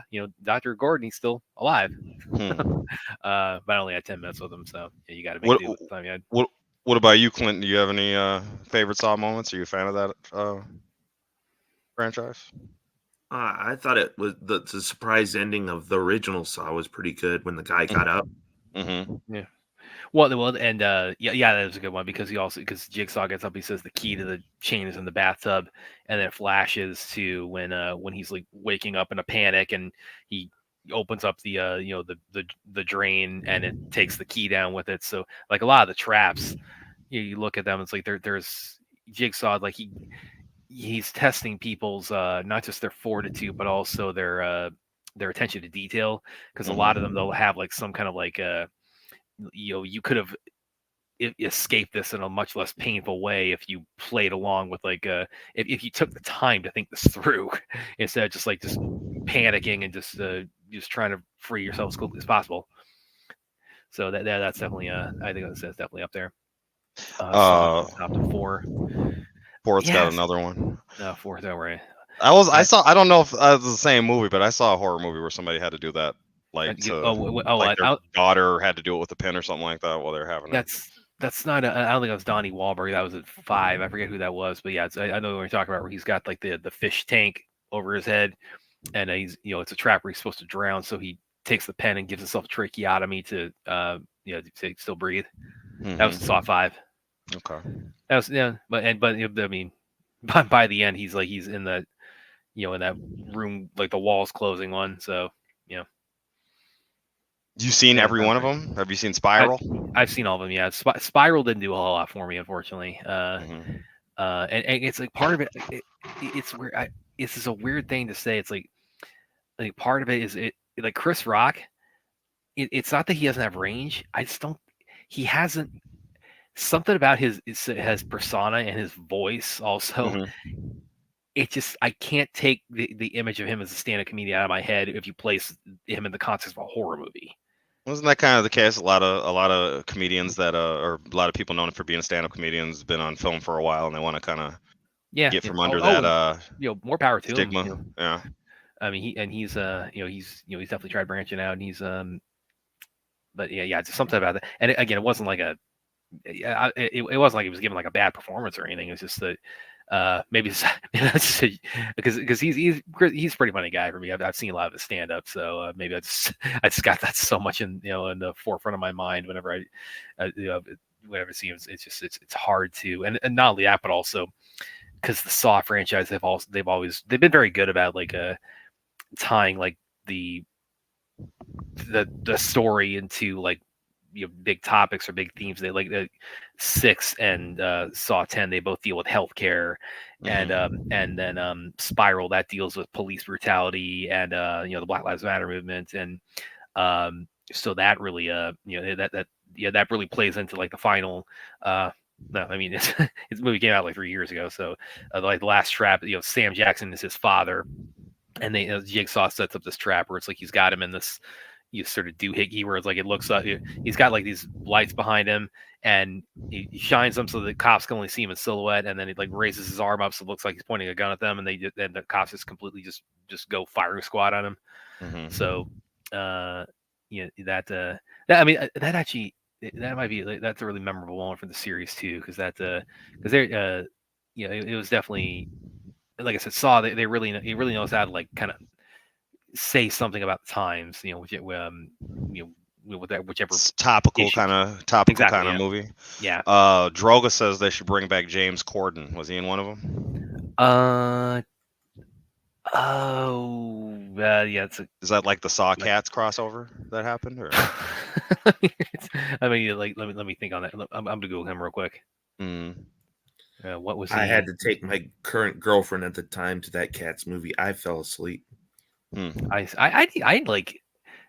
I don't know. So it's a very restful kind of movie, you'd say, then, Clint. Yeah, I used so much hate Cats. I was kind of like I'm more curious, like, what the hell am I watching here? Because I haven't seen stage production, so I didn't. I really pretty much went into it, very fresh, and but I mean, obviously the effects are kind of very uncanny valley.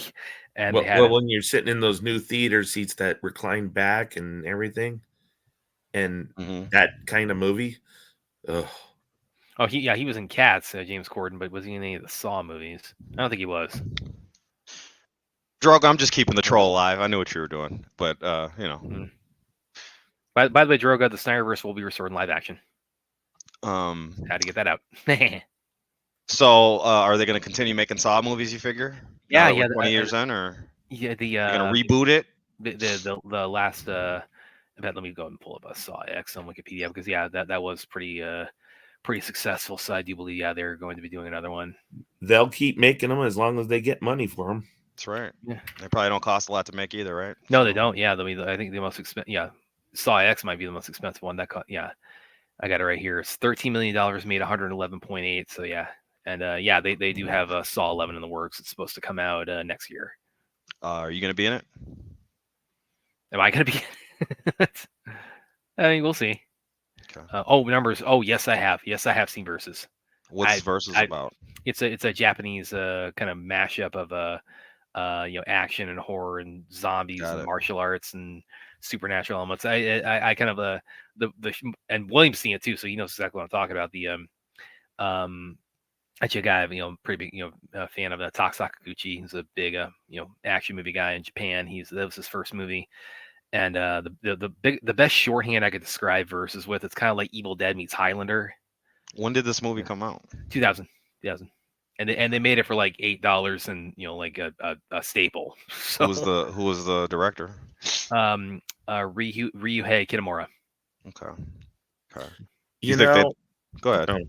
No, go ahead. This is kind of off of left field, but it was from the zombie talk earlier. I can't remember which thing it was, but the aliens are essentially zombies. Talking about the xenomorphs? Yeah, the xenomorphs. Yeah, I can see that. What's up, Vince? Kind of like a zombie parasite situation, right? Well, they take the human form, they bite them with the facehugger, it kills them, and then they turn into the xenomorphs. Xenomorph, yeah. Or whatever type they took over, yeah. Yeah. Zombies just more straight to the point. Yeah. Right. Do you think they're going to take the Saw movies to Japan or internationally, Brad? Well, they do take it internationally. The last one takes place in Mexico, so they do take it internationally as of the last one. Because the Saw X, what happens with that? It's set obviously before Jigsaw dies. It's set between the first and the second. And what is he's trying to find treatment for his brain tumor. And he finds online this kind of covert medical team that they say they've got this revolutionary kind of new treatment, but of course it's kind of being suppressed. So he goes down to Mexico to get the treatment from them, and then he finds out too late they're actually just con artists. So the traps are he kidnaps all of them and puts them all through the traps of these the scam artist medical team. How about you, Vince? Fourth, you guys got favorite Saw moments? You too, William. Now that you're back, I never really watch it. I just want to say, yeah, this is really me. I just joined from the chat because it allows me to talk as myself and not just as part of the team or whatever. Yeah, cool. One of my favorite moments is a girl gets picked up and thrown into like a pool full of syringes. Oh no, that's the worst one. Yeah, because you had some of the most disturbing kills is too. I don't like needles at all, so that one always really creeped me out. And by the way, William, because I know you've seen Versus too, right? I've screened it here. Yeah, Versus. It's kind of a cult movie from Japan. I kind of turned full numbers. Yeah, the best shorthand I can give for it, it's basically kind of like Evil Dead meets Highlander.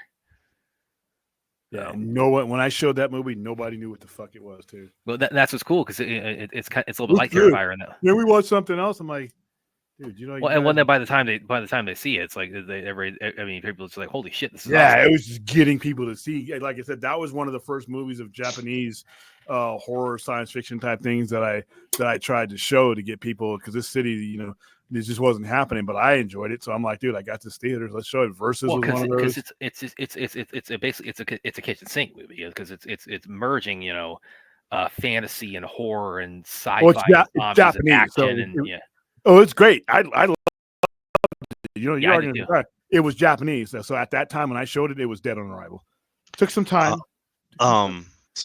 Numbers has a couple of comments towards the Saw franchise and kind of like the box office, and Bradley is sharing his favorite. Yeah, Bradley says Saw moments. One of favorites is Dawn. Yeah, I know you were talking about, and then I think that's at 4 where he has two big blocks of dry ice that swing down and like slam on his head. That's when you start to realize that 3 and 4 took place at the same time. Yeah. So at that point, in the movie. William, since you're talking about that Versus movie, you too, Brad, a couple months ago, Larry recommended a movie to me called 3 Extremes. Have you guys either seen that movie? Either of you seen that movie? I don't think I have no. Doesn't that have a different name though? It may. You have to talk to Larry, but when I checked it out off Larry's recommendation, it's Mike. It's 3 different directors. So there's a Chinese director, there's a Korean movie, and there's a Japanese one. Bao Ling or whatever. The actress. She's in the first one. The second one is the best one. That second vignette they had, that's the South Korean one. That is the best. I think it's the guy that did Old Boy directed it. I'm not 100% sure. But, yeah, but I think Larry's the one that recommended it to me. That Park second Chan one is great. Yeah, Fu-chan, Takeshi Miike, and yes, Park there Chan is, Aaron. Yeah, they have a Saw 11 in the works. I thought the Miike was the most kind of the weakest one of the 3, especially since other Miike's it's like over the top if you've seen Itchy the Killer or like Dead or Alive. Audition. Yeah, so it's too subdued for me on that one, but that second one is great, man. Yeah, I remember those. Those are back in the early 2000s, mid 2000s. I remember.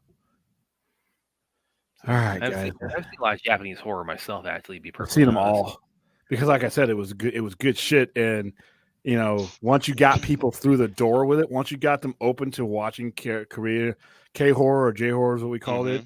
Then you could lead them. Once you ran out of that, and we did, you could teach.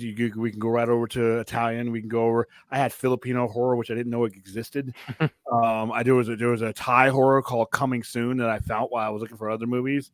And this was back when Netflix wasn't a thing like it is now.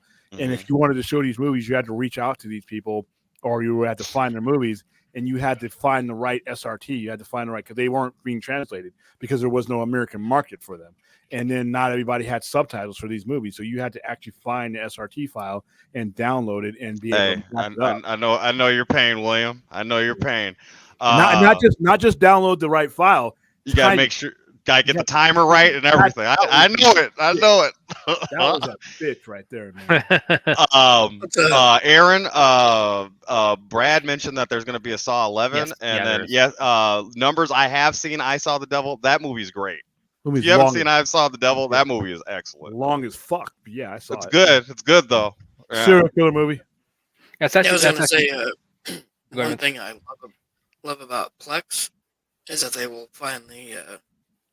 If you have the movie on there, it'll find the subtitles for you.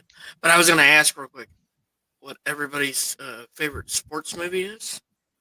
And also remind William, hey, I'd love to host or help you do a sports show.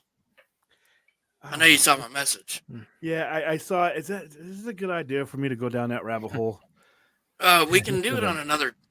I'm talking about once I start talking, it just doesn't stop when it comes to sports. We just saw him and Mondo going for a deal. How long on pro wrestling? Yeah, that's why we do it as a recorded channel. And yeah, that's true. I speak to you about like what the topics are beforehand because I can do everything through OBS and route it through.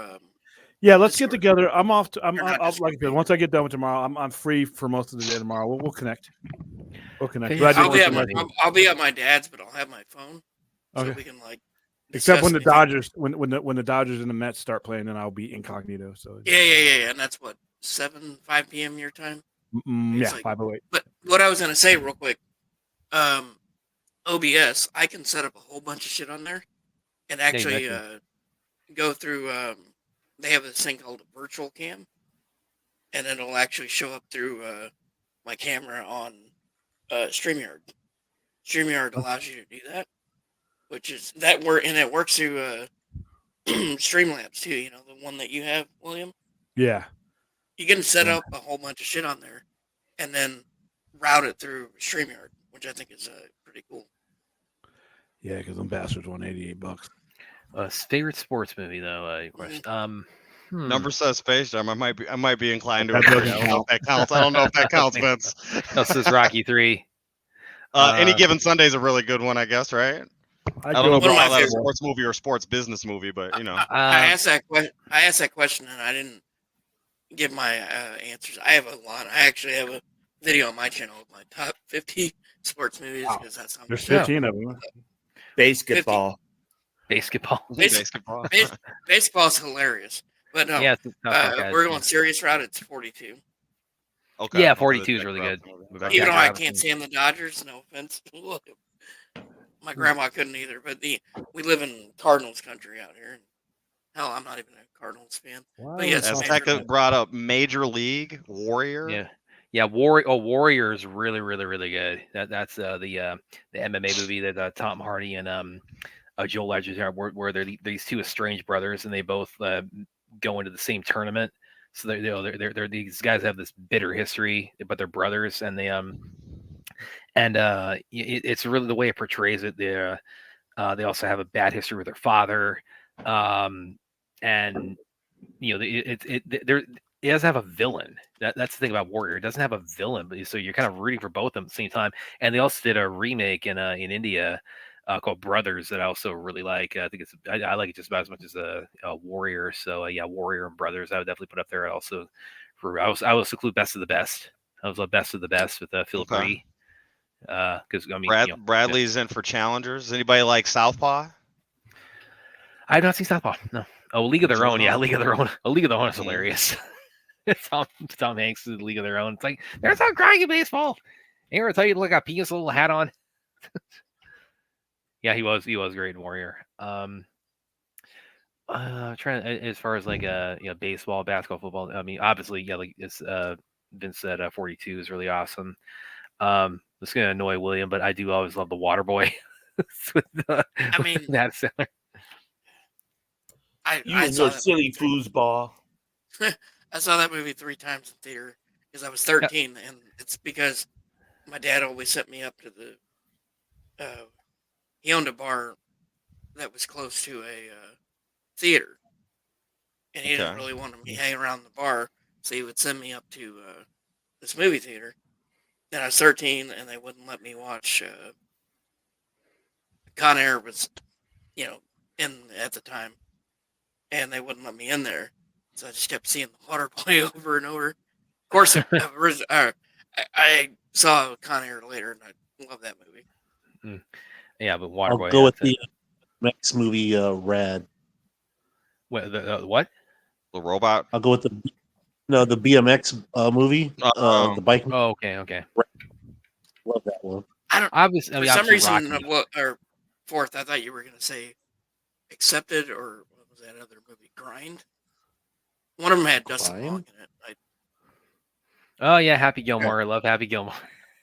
That's Happy Gilmore. We're spiraling into bullshit now. Happy Gilmore. Come on, Bob Barker versus Happy Gilmore. Yeah. No, the part in Happy Gilmore that always made me laugh so hard, and I share it because my dad's a big golfer, so so I kind of that's when I share. So I come back to this joke with him a lot. It's the part when it's like that montage, like his first tournament, where and he hits the ball. He hits the ball and it lands in the pond.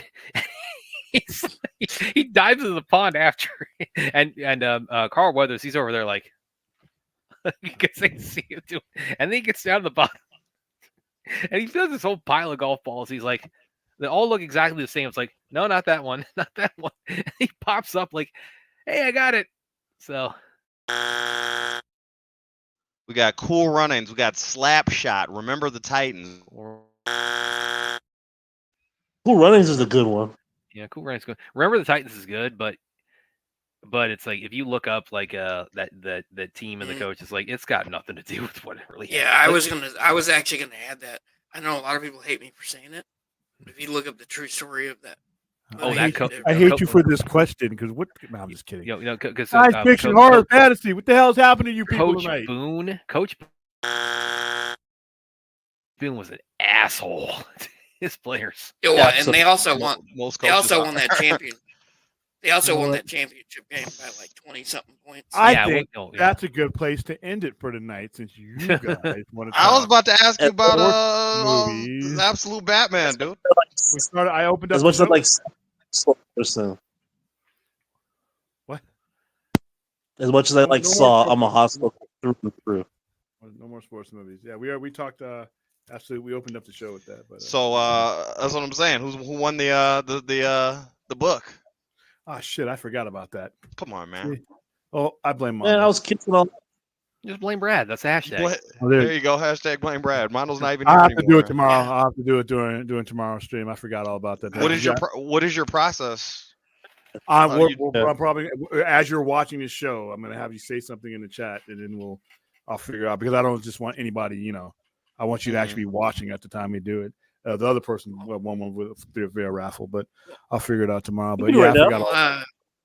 Well, I'll be at my dad's watching football, but I might show up in the chat and say something. We're all here right now. You So don't I don't want to do it now. Guess what? I don't want to do it now. I have to. I don't want to. When's your next wrestling event, William? I don't know. I got to talk with the promoter. We doing Penguin tomorrow? Yeah. You're gonna do Penguin or do VHS? Yeah. Well, we can do. I mean, You're gonna bring Mando back for stuff other than wrestling. He's a horror guy. Generally we bring them on for wrestling, and then it turns into, like I said, and it's fine, but it turns into a whole bunch of other stuff anyway, so it automatically moves over. It was a great human interest story on the channel when Mando was on. I liked it. I liked it a lot. It gave the channel some heart. What the fuck? He had all the need for that. I just wanted you to fucking. You know what? Fuck all of you guys. How about that? So tomorrow at some point we can do VHS. Before we do, well, it doesn't matter to me. So mean, we'll Brett. figure it So mean, William. What? Yeah. Time at night. Probably right right now- before Penguin. We can do it tomorrow afternoon or this afternoon. It doesn't matter to me. Or we can do it And Monday real night. quick- Real quick, before our speaking of sports, my Bears playing 6 hours. Go Bears. Oh, that's an L. Go What happened? Cowboys. Well, they're playing Oh, the who's the starting quarterback again? Caleb Williams. He's been improving every week. I thought they USC. went with that one fool that they risked everything for. What is a? No, Oh, Caleb Williams. Caleb Williams. I thought you said Gabe Williams. I'm like, who's Gabe? He's been improving every week. So Yeah, he better. 3-2. Hey, nobody expected the Bears to be 3-2 after 5 weeks. So, I'm happy. Better than the White Sox. You better. 100 Yeah, that's 120 pretty sad losses. because your pool of teams in Chicago is hurting, man. You're still doing the Super Bowl shuffle, and we're going on what, year 50 of that. Hey, Jim McMahon 40. ain't coming through that door. I was born a year before that happened, and Yeah, see, that's how long you guys have been. Like I said, and if you should have let the goat eat on the grass, or it wouldn't have taken you 109 years to win. Well, we got there in 2006, and then Rex Grossman decided to throw 2 picks in the fourth quarter. That's it. That ended up being his career anyway. So, but yeah. Have fun with that L tomorrow or today. I'm sorry. Thank you. All right, I think that's a good place to wrap it up because if I don't, we'll end up talking about rom-com and shit. The fucking show will go anywhere. But plus, I'm tired. Do you know any good one? Nope, I don't think there are any. I think Matthew McConaughey made a fuck ton of rom-coms. There's got to be one good one in there. He's a highly acclaimed actor. I'm pretty sure they are. I just don't watch them. So there you go. Yeah, Drogo does not want you to leave, William. He said he just got We'll back. be back on for VHS, and You're on the other side of the world, dude. It's a different type of situation for you right now at this very moment. He had to get his pizza. Do you know how to delivery? I don't know if they even the have turtle, pizza even the delivery. turtle's got delivery. Come on, man. All right. Well, DiGiorno. sometime this It's afternoon. not delivery. It's DiGiorno.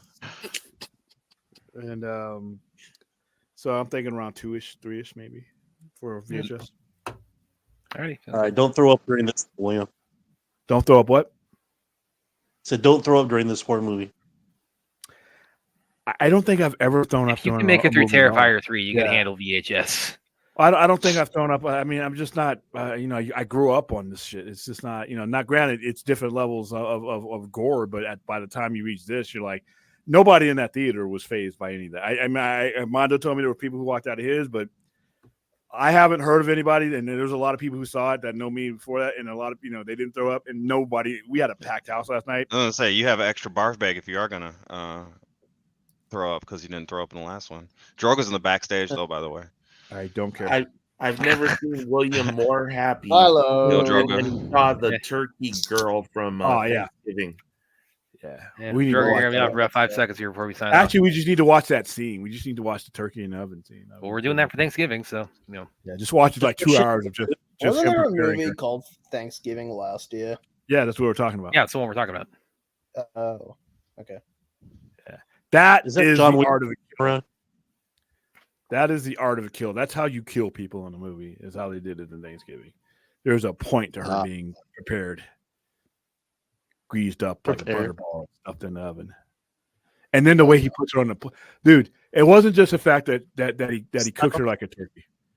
It's how he prepares her when he puts her on the table for them to eat. What kind of stuffing was there? I don't know. I think he used just traditional stuffing. Because he did everything. I mean, it looked like a turkey, but it's Gina Gershon. It's like probably her best performance ever. So. Wow. All right, guys. I will see William you had glee during that scene. What's up? Try, everybody. You were so happy Try when you you later. saw that turkey lady. Well, I was like somebody who saw like a Da Vinci in person. I mean, when somebody makes art and you're in its presence, you should be happy. Art should make people happy. Art.